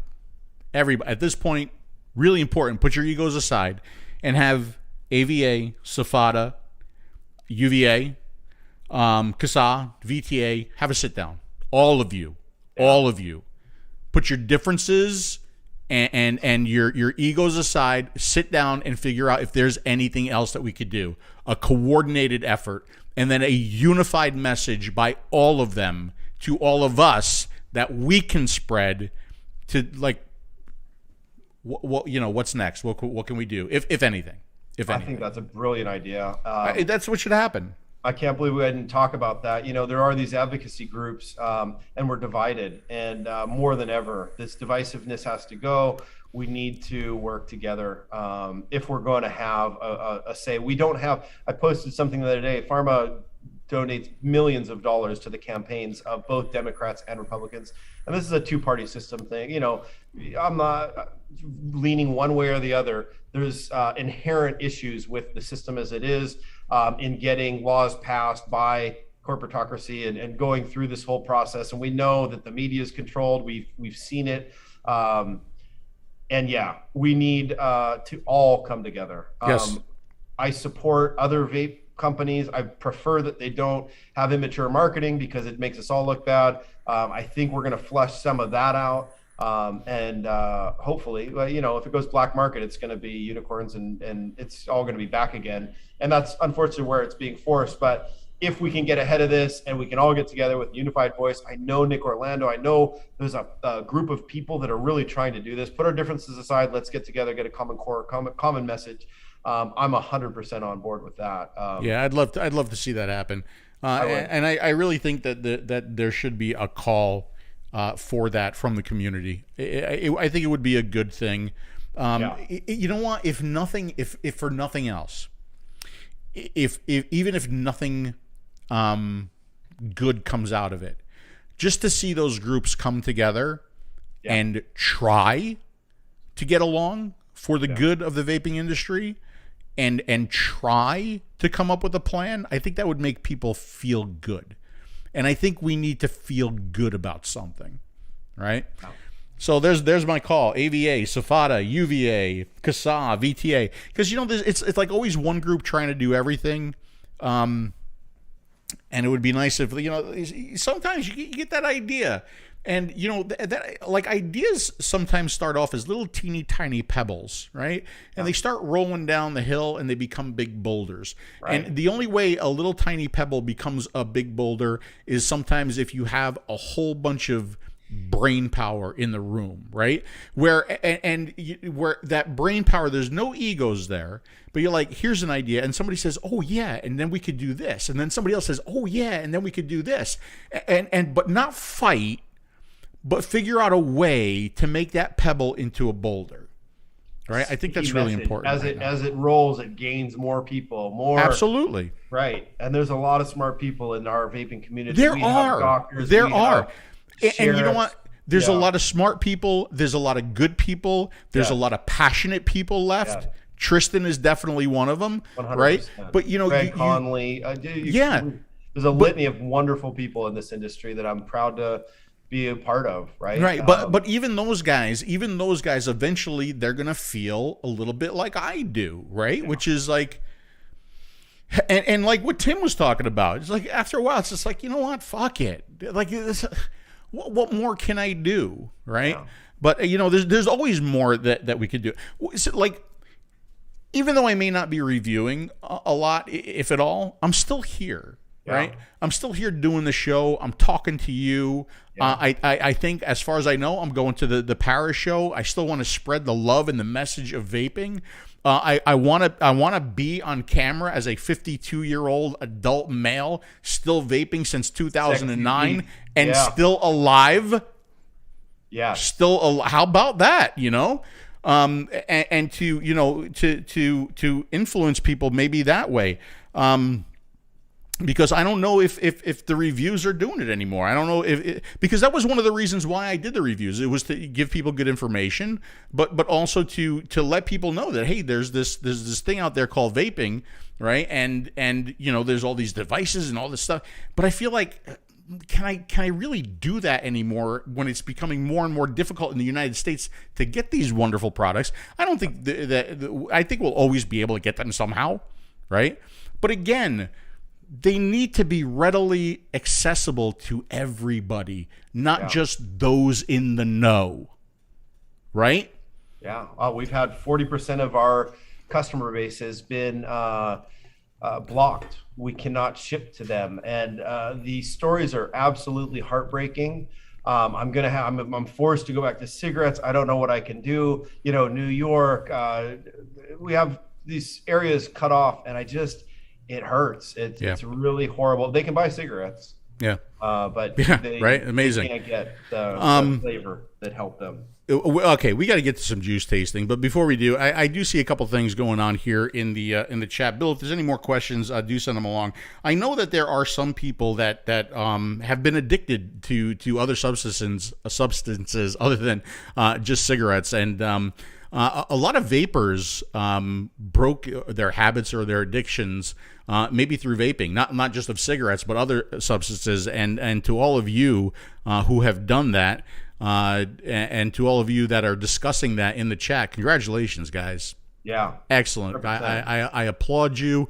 And like I always say, you took the first step, never look back. Even when somebody starts vaping, you know, like, hey, and they're so excited. Like I still, thank God, I still get emails that like, Phil, I've been vaping for 3 weeks now and I haven't had a cigarette. Oh my God, God bless you, right? Congratulations. I said, you've taken the first step. Don't look back. Don't go back, right? Yeah. Just keep it up. Keep strong. Keep it up. All right, so there's that. There was something else. What the hell else was there? I would like to add to that. You know, smoking inequalities, they got to be addressed, right? Evidence confirms that poorer communities where smoking rates are up to 4 times higher suffer the most from tobacco-related deaths and disease.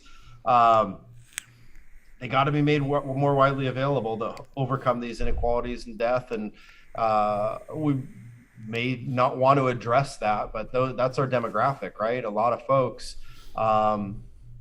are having a hard time, and to take this away from them, it's unbelievable. Yeah, so, it really is. And you know, I also see some talk in the chat about civil disobedience. And you know what?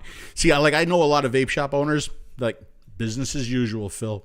Our doors are open. We're selling the products. I cannot turn that 70-year-old lady away. I cannot turn that 45-year-old gentleman away. I cannot send them back to the C-store for them to buy cigarettes, right? And you know what?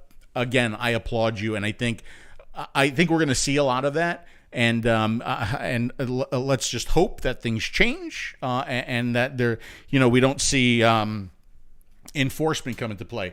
All right, that's it. It's all about enforcement, and then you have a decision to make. You want to wear stripes, or you? But we're not there yet, and let's see how it goes. But you know, after the PMTA news dropped, there was a lot of chatter about folks getting visited by the FDA. Contractors. It's not the FDA. They always hire contractors to go out and kind of snoop around. But a lot of that was happening the day after. So that was interesting. A Saturday and Sunday, I saw some visits. So not necessarily enforcement, but just some snooping around. So I want everyone to be careful, and but keep on doing what you're doing. Yeah. Okay. I'm not going anywhere yet. I see you looking at that nice watch of yours. No, well, I'm looking at it because I want to make sure that we're on time and we have time to try these liquids. Okay. Now, we are going to be trying these liquids, okay? And I want to show people this too because I like this. I love this because it reminds me of like old times. Anyway, we'll talk about that. The 𝗏𝗏𝗏 collection, okay? Now, before we get into the 𝗏𝗏𝗏 collection, I'm going to tell you up front that I am going to try these flavors, and none of them will be as good as watermelon peach, the #1 best-selling flavor in the unsalted line. I think that's fair enough to say. Beautiful. We might have to talk. Is that made with synthetic nicotine? Well, no, not yet. It's up in Canada. Got it. Okay. Got it. Okay. Anyway, so one of the things that 𝗏𝗵𝗶𝗀 has been known for, and I'm not sure, did you write the flavor descriptions for these, or did these come from the artists or the original creators? Do you know? A little bit of both. A little bit of both. Okay. One thing that 𝗏𝗶𝗀 has been known for over the years is writing some of the most amazing flavor descriptions ever, right? And there was even an experiment that I did at a couple of vape shows when Castle Long Reserve first came out. Actually, Castle Long first came out, right? And I would give the liquid to people, and there was one test set where I would just let them try the liquid, right? And then there was another test set that I would read the flavor description as 𝗏𝗶𝗀 wrote it, and like, here, try the liquid. Every person who tried the liquid after the description liked it, right? And then a majority of people who tried the liquid without hearing it liked it. So don't tell me that a description does not help a product, right? Promotion, description, 100%. presentation. It's evocative, right? It evokes an emotion if you can identify with that. It does. It's key, right? Okay, it does. So before we get to this, what I have tried to do is I have tried to write a description for watermelon peach. Okay. Because I mean, it's very hard because it's like, it's watermelon and peach. Like, where do you go with that? So what I've tried to do is, like you say, it invokes. How did you put? Evokes an emotion. Yeah. It invokes an emotion. So I've tried to put a description together that invokes an emotion that really just makes you want to try this flavor. Okay. So let's take a look at that. Here we go, ladies and gentlemen. My description of watermelon peach. The #1 best-selling flavor in the unsalted line.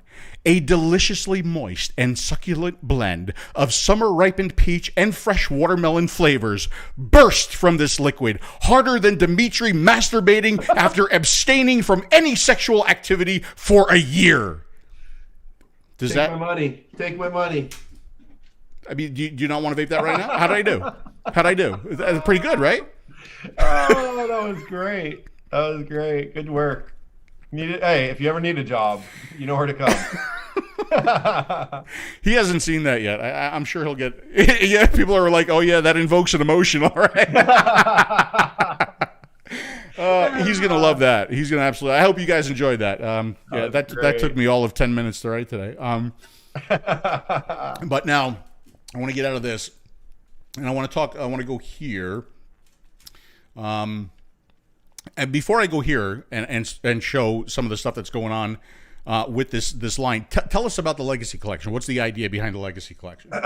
So there are creators, there's innovators, there's folks that really spearheaded this and pioneered this industry in 2012, 13, 14, mainly 2012, 13, that inspired us as well. And these people have become very good friends. They were on the same page as far as mature branding. They were on the same page as layers of flavor, not just a single note flavor, but layers of flavor, complexity to a flavor.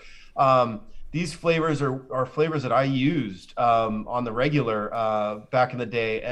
And you see Whirling Dervish there. Lincoln Meredith is one of the most eclectic and just creative people I know. Randy Freer of Poet, a true class gentleman that has created a line of liquid that it is a shame that regulations have put him out of business because people need to taste these flavors. Troop and Andrea of the Plume Room. All right, I tell you what, don't do descriptions of them yet. Let's do descriptions of the people when we get to the flavors. I know it's tough. And we're gonna get there right now. We're gonna get to these flavors. But you know what I saw that I absolutely loved was this. Hold on. By the way, look, I got all my flavors all ready to go.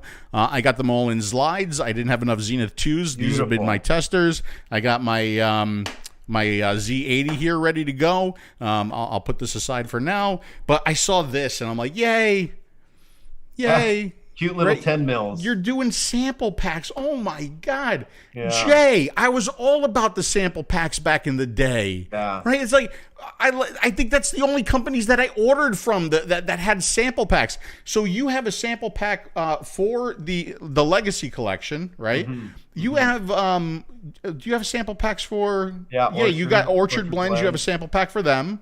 Yeah. What about the originals? Do you have a sample pack here? 100%. You do. It's You a little fancier. Oh yeah. Well, I actually have that one. Okay. Yeah. You got me Yeah. that one. And it's being able to try all the flavors without a large financial commitment, and then you find what you like. And we find that most people stick with a particular flavor for a period of time, and a sample pack's a great way to get that. I mean, really, that's why I ordered sample packs. It's like a lesser expensive way to try a whole bunch of stuff. Now, I noticed on your sample packs you only have 3 and 6. I'm going to be okay with that, right? Because I mean, you're just trying the liquids, right? You find something you love, and then you get a more of a range of the flavors. So if I go to one of these in the 𝗏𝗏𝗏𝗏, if I go to like say the Poet here, they're all 60 mils, but you have 0, 3, 6, and 12. So you do have 12. Thank you for at least having 12. Because I would have been so upset if you didn't. I would have given you shit. Well, we keep you in mind when we do these things, Bill, believe me. Yeah, because you know I'm going to give you shit. That's why. Yeah, 100%. All right, so let's try the first one, and I am going in order of the way they come in the sample pack. Okay, great. So let's go to the first one on the screen, which is going to be the Dillinger, I believe, right? Rich and Lisa, pioneers of the Southern California e-liquid movement, and they're the renegades, they're the outlaws, and they came out with this. I'll let you go through the flavor profile, but this the demand for this particular flavor profile has been astronomical. So the Villain Vapors Dillinger by 5 interesting question. Are you using the exact formulation? I noticed that your blends are more VG prevalent than your standard stuff, right? 100%. Their recipe. It is their recipe, their original 100%. recipe. 100%. We didn't Cool. deviate one iota from him. Cool. So that's cool. All right. So these are all pre 2008, 16, all of that. They've been on the market. Yes. Yes. And Okay. So let me read the so the adult signature is required upon delivery. Okay. So that's how you're doing that. Let me read the description because I love reading descriptions. Villain Vapors Dillinger by 5 Caramel, vanilla ice cream, and custard combined to form a blissfully sweet flavor with an award-winning history. Oh God, it just makes me want to try liquid. Let me load some up too. Yeah, now this is the easy part of the video. We're just vaping now. Yay, we're just vaping. And you know what? I haven't tried any of these. They're all freshly primed. Oh. So some of them might be a little bit flooded. Like this one. Hold on, yeah. I tend to over prime. Yeah. Rather than having a burnt coil. You know what? I knew they were going to sit for a bunch of time. So I certainly didn't have to over prime, but so be it. So I'll blow up, just like, I always said in countless videos. Right? Isn't the description amazing? A lot of these are Garland, hey Chris. A lot of these are another great advocate, Chris Big Knowledge Garland, a great advocate. Thank you. A lot of these are desserts. Yeah. That's delicious. See, although I used to review a lot of liquids, and I think Poet was one that I did review. I've always been very kind of bullish about liquids. I've always kind of stuck to what I like, and I very rarely, travel outside. Yeah. But it is nice to try different flavors. Yeah, it's refreshing. We've had the same flavors, the original 5 series for, going on 10 years. This was just the spice of life. This got me so excited to launch this project with these guys. We've been working on it since February. We launched September 9th. Kind of no one was shaken down. And we just wanted to bring these icons back. They deserve to be back, and we're happy to have their trust, and we're humbled to be able to represent them. And we do have some more coming, and we're working with some other folks, so hang tight. By the way, watermelon peach is very layered too. We start with watermelon and then we layer peach in there. Just want to point that out. All right. Sweet summer ripened watermelon. This is really, yes. Yeah.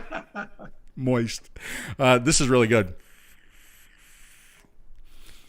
Caramel and vanilla. I mean, that's primarily what I'm getting from this. What I do notice, there's less throat hit on this than the Orchard, and I would expect that at a higher VG rate, right? Correct.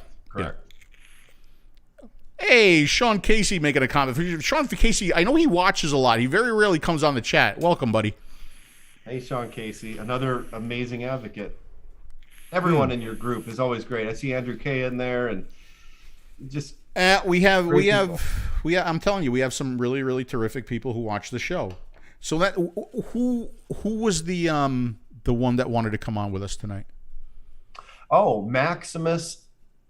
From District 121. He's a big fan of yours, Phil. It's interesting because we've had a friendship, and I feel like I can just pick up the phone and call you, but you have this elusive persona where if someone doesn't know you or has yet to talk to you, you are still held in this high regard as this vape savant. And I know it's weird to hear that, it is. But just talking to Maximus, who is extremely successful, and especially in the South Asia markets, District 121, again, like all these flavors, huge demand for this flavor. A salted caramel prelude. Oh, I'll let you go through the flavor profile. He's done extremely well with this, but he's been a fan. He is he's one of the good guys, and he's been listening to you for years. And that's his awesome. poor wife Rebecca is sending up well, is she okay? I believe so. I got to check in. They've been in the hospital for several days, okay. But he couldn't make it on because of that. But he's just a great guy and has that strong, New Jersey accent. I just love listening to it. He's up in your home neck of the woods, but he's doing well, and he really wants to talk to you. So hopefully we can offline sometime, maybe. Absolutely. And like the first thing I want you to tell him that like I'm a regular guy. I mean, you know that I'm a regular guy. Most people know that. Okay, that's number one. Number two, tell him I hate the word fan. I hate. Tell him he can be a friend, not a fan. You know that. Did you find out where in Jersey he's from? Right by, where was the hospital? Hackensack Hospital. Right in there, right by there. Because when I go home to see my family for the holidays, I know I'm going to Dan's shop. It would be cool. Like maybe he can go and meet and hang out there. Please let us know. Yeah, that would. Yeah. Cool. Okay, but absolutely, I would love for him to come on the show. Okay, so that's a great flavor. I think if you're into dessert vapes, if you're into custards, I think you're gonna love that one. So the next one is gonna be the Plume Room. And it's going to be the banana pudding, right? And these are selling for $17.99 on the 60 mils. And right now, kind of an intro special. They'll be about $19.99. MSRP. Because I know the synthetic is like much more expensive than the regular Nick, right? And I want to convey that to to our customers and to the people on the show. Like, it is quite a bit more expensive. So. And we're going to go up to 12 without any step up in the price. 18 would be, it would force us to, increase that price a little bit. Right. A couple other people joined. Patrick, hello. Good to see you, buddy. Who else? Oh, Jennifer. Oh, Patrick. Patrick's amazing. Patrick, have you been listening to his show at all? He's been battling that drum, and talk about getting loud. He and Kevin are loud as well. So we're together. I think we can, going back to your original question, I have hope that we can get loud enough and get people to engage their lawmakers. And Jennifer, by the way, I saw in that post you called Dimitri Boo. Let's not let that happen again, okay? Let's call me Boo from now on. Dimitri does not get called Boo, okay? But I think Jennifer, Dimitri, I think I don't know. Well, anyway, of course I'm kidding. The Plume Room, the banana pudding. Okay, so here's what we got. The Plume Room's banana pudding by 5 Pawns. A hint. I should push this button right here. There we go. Let's take a look at it. There it is right there. Okay. A hint of banana layered with cream, a touch of vanilla, and undertones of pie crust creates a silky smooth, well-rounded flavor experience. There we go. Oh, God. It's delicious. And I was actually vaping this a little bit before we go. This is banana. I've tried a lot of banana vapes, and a lot of times banana comes across as like a banana liqueur. Right? Artificially, yeah. Yeah, like alcohol-y is the only way I could describe it. Yeah. This is fantastic. This is so good. This is like a delicious banana pudding cream pie, right? If you like custards and banana, I mean, you need to run out and get this right now. Bananas, like chocolate, are very hard to get an authentic flavor profile out of. And yes. Group and Andrea have done an amazing job with that flavor. You are absolutely right. And coconut at times too. Coconut's very difficult to do. Just don't do honey. Honey ends up smelling like cat urine. We found that out the hard way. Again, this is going to be a 60-40, so I'm getting more throat hit from this one. Yeah. And you know what I noticed too? You did say there are some sweeteners in these, right? But they are still vaping well in a mouth-to-lung configuration. So you're not killing me with sweetener. No. Right? They did a Because great I've tried job, some these are liquids. These are Yeah. well-balanced flavor profiles. Yeah. I mean, I've tried some liquids that like I want to pour over ice cream and not vape, right? Yeah. Like, okay, if I was doing street shout-outs. Boom. Mm-hmm. Beautiful. That's really nice. A lot of fans. You know, it's interesting because 20% of anyone's liquid, just like your watermelon peach, 20% do 80% of the business. And these 5 flavor profiles of each of these manufacturers, these brands, were their best seller. There are close seconds, but these are their best sellers. So kudos to them for creating incredible flavors. Yeah, that's really nice. I know, Jennifer, you do coconuts just fine. I know you do. Okay, Jennifer, because she's a big DIYer. She's the juice fairy. Okay, so we're gonna go on to the next flavor, and this is from Poet. And like I said, I have reviewed Poet. Who else? Oh man, didn't somebody else do something with a Poet flavor? Who was it? It was Enjoy. Did Enjoy. the artist collection? Yes. Yeah. Yes, that's right. That's right. See, sometimes I could remember stuff. Very rarely, but sometimes. All right, so let's go to that. And that is going to be, where is it? Poet, the sweet black tea. So we'll go over here and we'll read this. This refreshing e-liquid blends a unique mix of sweetened black tea with a variety of mixed fruit notes. Rediscover this amazing flavor. I use my radio voice a little bit for those. I hope you appreciate that. Love it. Okay. This is a flavor that I've had before.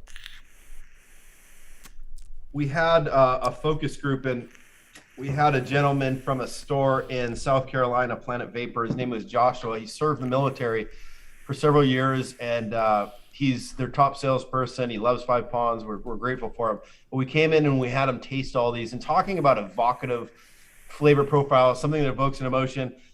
He tasted that and he goes, you know what? That tastes exactly like me at the check stand when I was in Afghanistan. I had to check cars, and the interpreter from Afghanistan would bring me tea every day, and it's exactly how that tasted. I'm like, that's so cool that it evokes that. You are so right with that, and I have noticed that when it comes to flavors. Yeah. When you try a flavor that you have not tried for a long time, yeah, it instantly brings you back to that time. Yeah. You feel like you're that old again. You feel like you're in that place again. It's a really, really unique experience. Like having this just brought me back to brought me back years ago.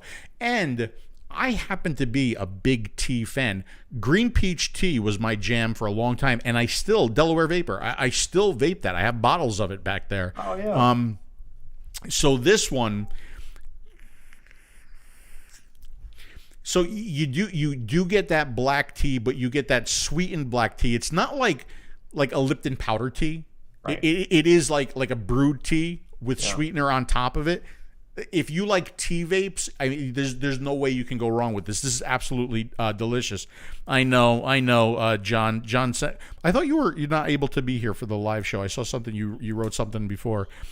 John writes, R.I.P. Norm Macdonald. Oh, that was a great so comedian we lost. Yeah, sad. Sad, yeah.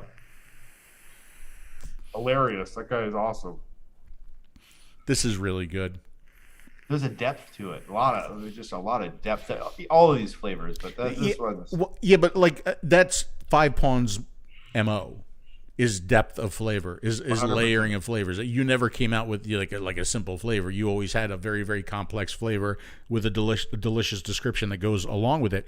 And here again, I'm getting a stronger throat hit, and it's a 65 35 VG/PG. I guess even you guys now put VG first. I guess that's what we do now, because I know you're a PG first guy. Because that's how I grew up. I remember you actually on one of your shows, you got really upset. I get upset at a lot of shit because I never got the memo, But I mean, it's always been that way. It's like, with vaping, there's never been like, okay, I was a proponent of we're going to use different color O-rings based on resistances or the materials that the coil was made of, and China should come up with a standard so that people can just look at the coil and instantly know it's like stainless steel or titanium or whatever it is. But it's like fuck it. This is good. I wish I could read these comments while I'm staring at you. But I can't seem to do that. You don't have to stare at me. It's okay. Oh, there we go. No, I've got two monitors, and it's just a tricky situation. Yeah, see, this is one. It's hard to give this one like a street shout out because it's just a really good tea. Yeah. You know what I mean? But this is one that I'm just going to continue to vape. That's why I'm glad you sent me the full size bottle and not just. Tell me about your. I remember the street shout outs because we always wanted to get one. That's when it. You never really got one? rings the bell. That's what. Yeah, we got Cast Long Reserve. What really rings the bell? Like what gets the street shout out? God, who's if I think of him, I'll let you know. There's a guy that came up to me at a vape shop or at a show or whatever, and he shook my hand, and I can see Jeremy from Christ, it's getting older sucks. Anyway, he came up to me at a vape show and he shook my hand and he's like, "Thank you very much." I said, "Thank you. Thank you for what?" He goes, "You paid for both of my vape shops." He goes, "With the street shout outs that you gave us on the liquids." Oh, that's awesome. It was, but back then, I think that there were fewer reviewers and people were really watching us. And when we gave a thumbs up or when we talked highly about a product, I had people tell me that their phone would ding every time they got an order. So it would be like ding, and throughout the day it would be like ding. And this one person, all of a sudden the phone was like ding, ding, ding, ding, ding, ding. He's like, "What's going on? What's going on?" And he found out that I just reviewed the liquid and I gave it a street shout out, and he said the orders went off the chart. It's like it's fun back then. It's fun to have been a part of that, right? Okay, so we're going on to the next flavor, and let's see. This is going to be the Whirling Dervish Vape Orenda. Yeah. Yes, Whirling Dervish. Okay, so let's go take a look at that one. Here we Definitely one of my all-day vapes. Yeah. Back in the day, absolutely. Okay. Oh, this has got a good description here. So, yes, Good Life Vapor. Please. Thank you. Oh my God, Andrew Figures, vape band guy. Good Life Vapor. How the fuck did I forget? Yeah, Deadly Sin. Yes. Oh my God. Oh my God, my memory sucks. Thanks, guys. Thanks, Patrick. Thanks, Andrew. Good Life Vapor, Jeremy, Deadly Sin. That was the one. That was the vape. Okay, here we go. But now we're focused here, right? Reminiscent of an artisan cinnamon roll, this multi-layered e-liquid combines vanilla cream and rich custard with exotic spices while gently tucking, that's fucking brilliant, while gently tucking notes of honey and other aromas into its folds. Wow, God damn it. I feel like I'm having sex. It's unlike it's unlike any vape you've ever experienced. God damn! Get ready. Why would you not want to vape? I always want to vape that I'm just surprised because. you've never had this. This is in Atlanta as well. I see Charlie Koss in the group. Yeah, I out saw to Charlie Atlanta. too before. I'm sorry. I'm sorry I didn't say hello to you, Charlie. Now hold on. That's really good, but I overprimed this one too, so I will blow up my usual trick there. Oh, There the we old go. days of clearing it. Yep. Okay.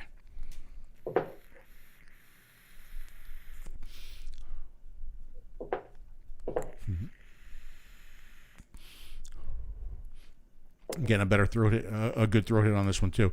You know, there's a difference between doing a cinnamon roll and doing this, right?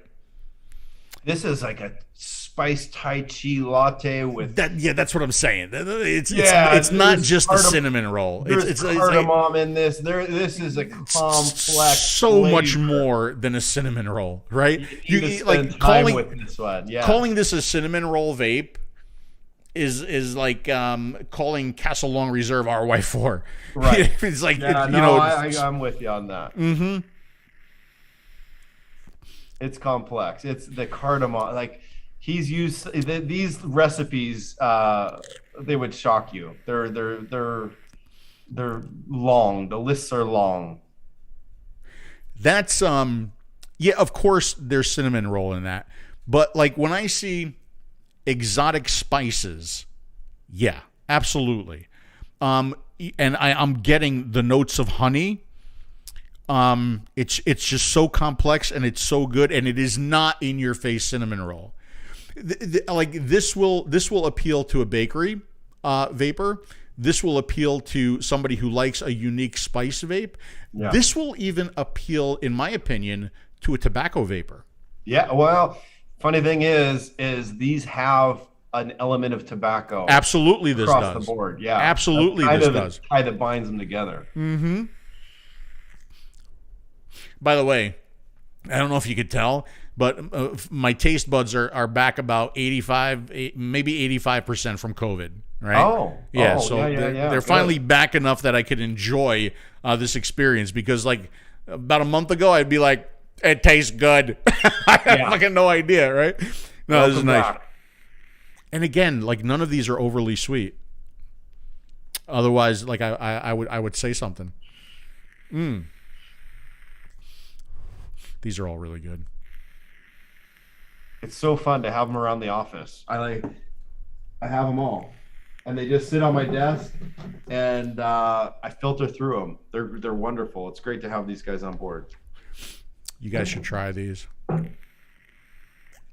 You know, if for nothing else, like if you haven't tried some of these flavors, just to get like a packet of good flavors in this world where flavors are just like, you know, like they're becoming this evil thing that you can't get anymore. If you can get your hands on these, just get them and just sit back, relax, remember what vaping was, and enjoy the shit out of them.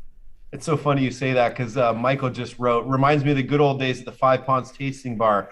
He would come in, he worked with the city here, and he would come in at lunch or whatever, and it was just so great to sit back, vape, talk story, and talk about new devices and where this is going. And it was early days, but that tasting bar, I sure miss that. Yeah, that's so nice. I mean, like I would not expect any of these flavors to not be good. I mean, because you're picking the best of the best from the past, right? I mean, there's more. There's plenty more out there. These were street shout outs for us. Yeah. And you know what, Troy, it's funny that Troy said that, because I was thinking about doing this show from the golf cart, but I couldn't figure out a way to make it happen easily for me to move all this gear to the golf cart, and there's no way to get the golf cart in the house. So that just wasn't happening. Okay. Yeah. But I was thinking about that. All right. So we're going to the last one. Big Willie made it So into the room. sad. Great to see Willie. He has some amazing custards. Is Big Willie here? What? Yeah. Like, I'm seeing so many cool names. I know, this is really great. You guys are amazing. Oh my, Willie, hold on a second. Wait, it would be rude of me to get something or to get up, but Willie, I presented the new Innikin Chroma 217 on the platform group the other day, and I had one of your custards in it. I didn't say it was your custard, but just know, like in my heart, that it was your custard. Yeah. All right. All right. Like, I'm sad that I'm going on to the last one, but like we happen to time this really, really good. So this happens to be my favorite flavor ice cream, by the way. And we are at District 121. This is going to be their salted caramel, or caramel, depending on how you like to say that. And this is going to be the description: a well-balanced blend of buttered pralines drizzled with creamy. Oh, I fucked that up. I'm going to start all over again because I don't want to fuck it up. Take two. A well-balanced blend of buttered pralines drizzled with cream and a healthy dose of salted caramel or caramel. Enjoy the rebirth of this iconic flavor. Yeah, that sounds good too. So absolutely my favorite ice cream flavor. Let's see how this does. It's always unique to get salt in a liquid, and you guys did something with salt. We did a salted lot, yeah. You absolutely. did, right? Yeah. Okay. It wasn't. We put that into the vault pretty quick. It wasn't salted chocolate layered potato chip. I'll have to get back into that tasting note, but that was a very unique flavor. That's really cool because I get the salt from this. Yeah, it's on your lips. Yeah, that's delicious too.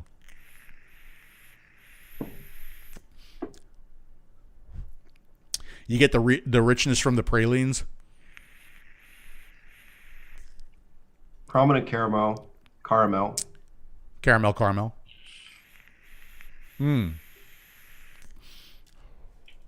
These are all good. This one I do notice a little more sweetener in this one. I feel like it anyway.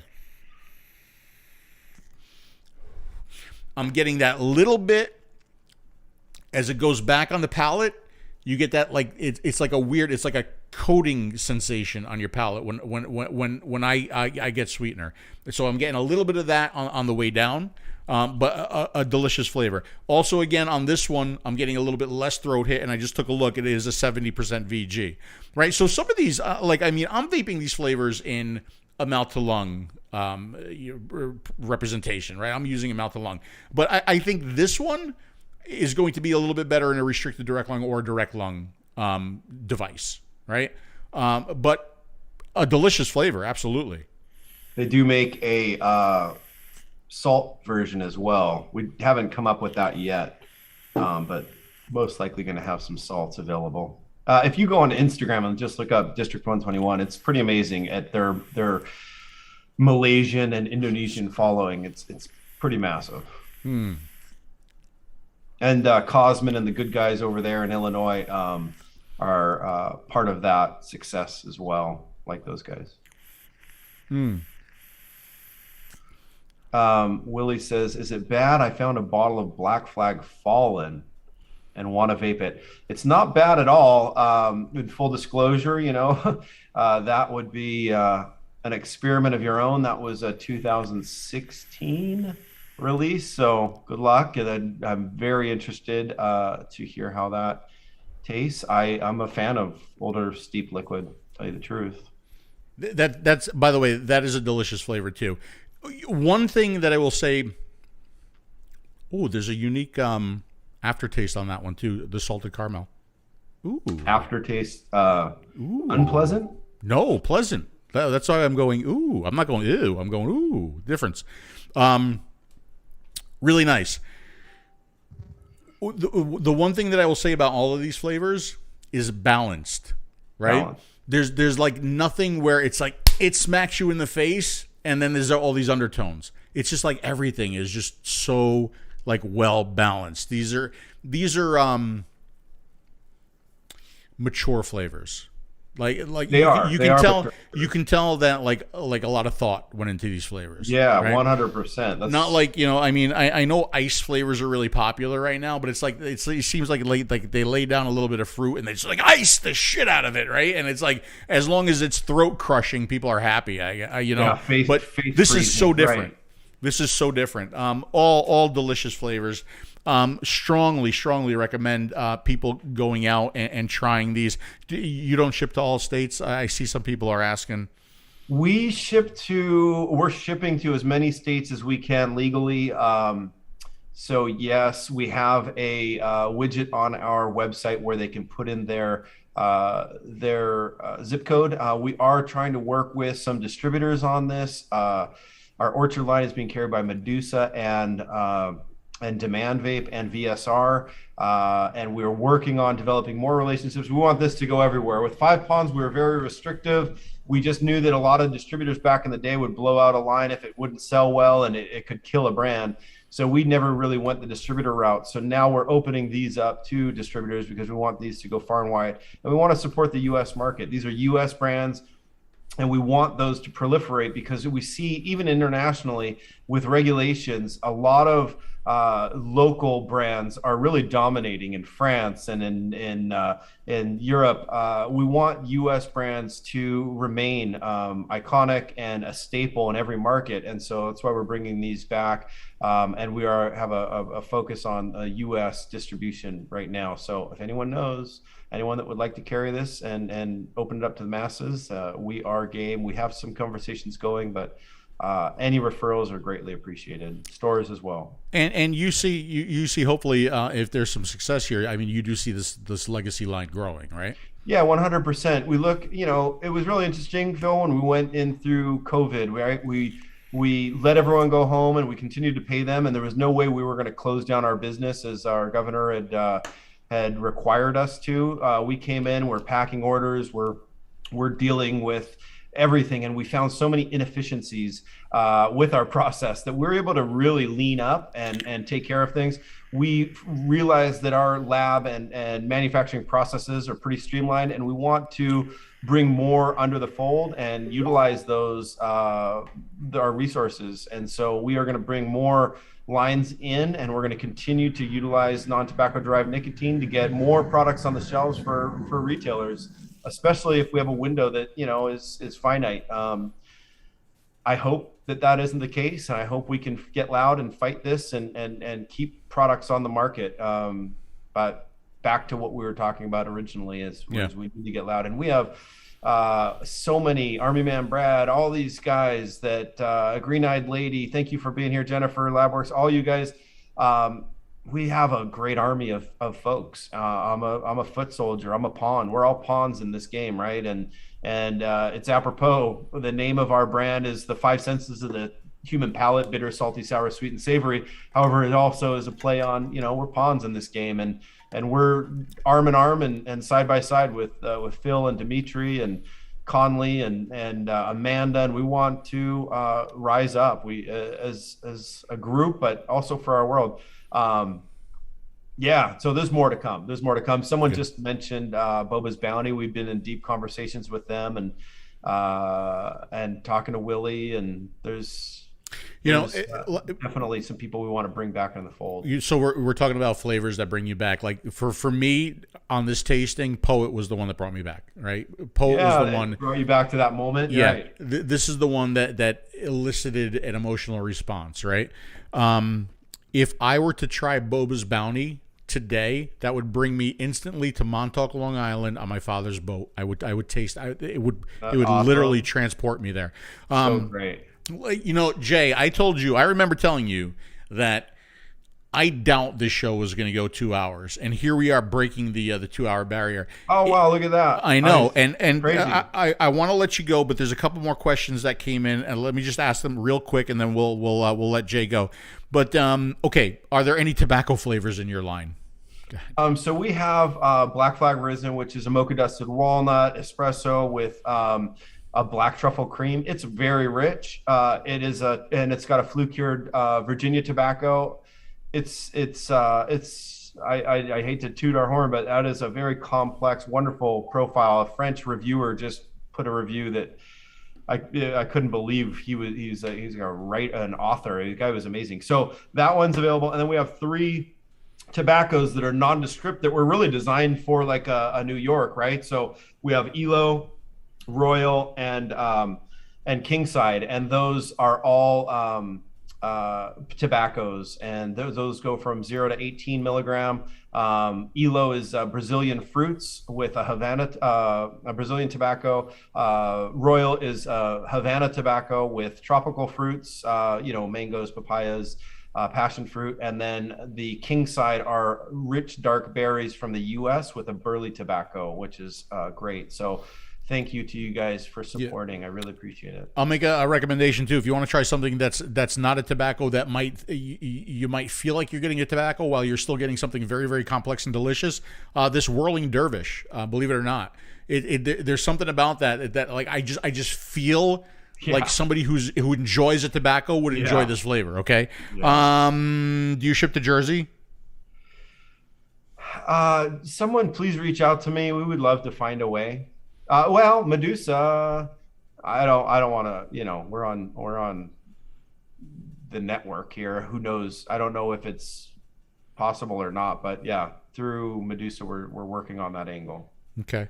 And finally, I'm gonna broaden the question. Okay.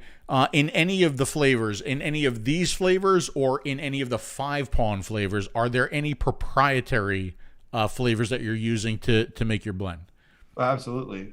Yeah, there's flavors that have been developed again from the molecule up. When we went through Hades to keep our flavors on the market in 2016, and we had to redevelop everything, and they had to be developed proprietarily. And a lot of our flavors aren't things that you can just buy right off of typical DIY website. Okay. And you know what? I'm glad that we went just a little bit late, because right now I can say hello to David from One Shot Media. How about that? Like, I'm so jazzed to see like all the people that joined us tonight, and I'm seeing like Charlie and now Dave from One Shot. Really cool. I don't know if you know David from One Shot. He's I thought he would be at a strip club. No, and hopefully, David, I will see you and your luxurious, beautiful hair very, very soon now. I expect to ruin, completely destroy. Well, not completely destroy, but I expect to do some damage to my liver when I see you, David. David and I are like we did a show here where we drank, and the shows that we do there, we drank, and it's always a lot of fun drinking with David. So, Jay, this was a pleasure. This was an absolute joy tonight. I know we got into some deep stuff. We got into some angry stuff. We got into some serious stuff. I'm sorry about that. Well, with both of us, right? We were kind of, and tempers are boiling right now. It's appropriate that we spoke about that stuff, and I hope it didn't bore too many people. But shoot, if I may just say, depression, mental illness is very real. People feel really lonely. And so having you on here, being able to be here and talk, it feels like we're with the chat group. It's important. We've got a great community. We need to have dialogue, discussion, make people feel that they're not alone. And it's a very crazy time in our history. So to be here with you, Phil, I'm honored. I'm really grateful for it.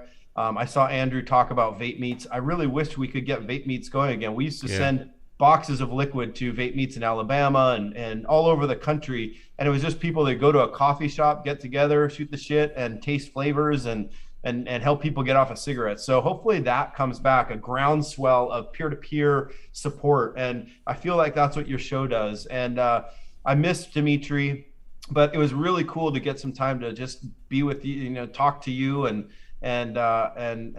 talk to the people here that are in this group. It's so cool to do this, and I'm grateful. Thank you very much. Oh, my pleasure. Like I said, it was an absolute pleasure. Thank you, everybody, for joining us tonight, for all of the comments and the good conversations that's happening in the chat. I've always said that the people who watched my reviews and now the people that watch the show, I think it represents the best of the best in the industry, and I'm very, very thankful for all of you, and I appreciate you. So that's it. As soon as I go to the outro, Jay, you are more than welcome to drop off. It's late. It's late for me. I'm gonna go get some sleep, and I hope to have you back. And we'll talk to that guy from Jersey. Yeah. Oh, that would be so great. Yeah. That would be so great. Yeah, and thanks again, and please do say hello to everybody, Team 5 Pawns over there. Yeah, and, on behalf of everyone here at 5 Pawns, thank you, thank Dimitri, and thank all of your we don't call them fans, your family, friends here on the show, because without you guys, there would be a void, and I love you guys. Thank you so much. Love you back. Well, that's your name. You have to love, right? 5 Pawns. J Love, thanks. Thank you, care, and thanks everybody for watching, and I'll see you again soon.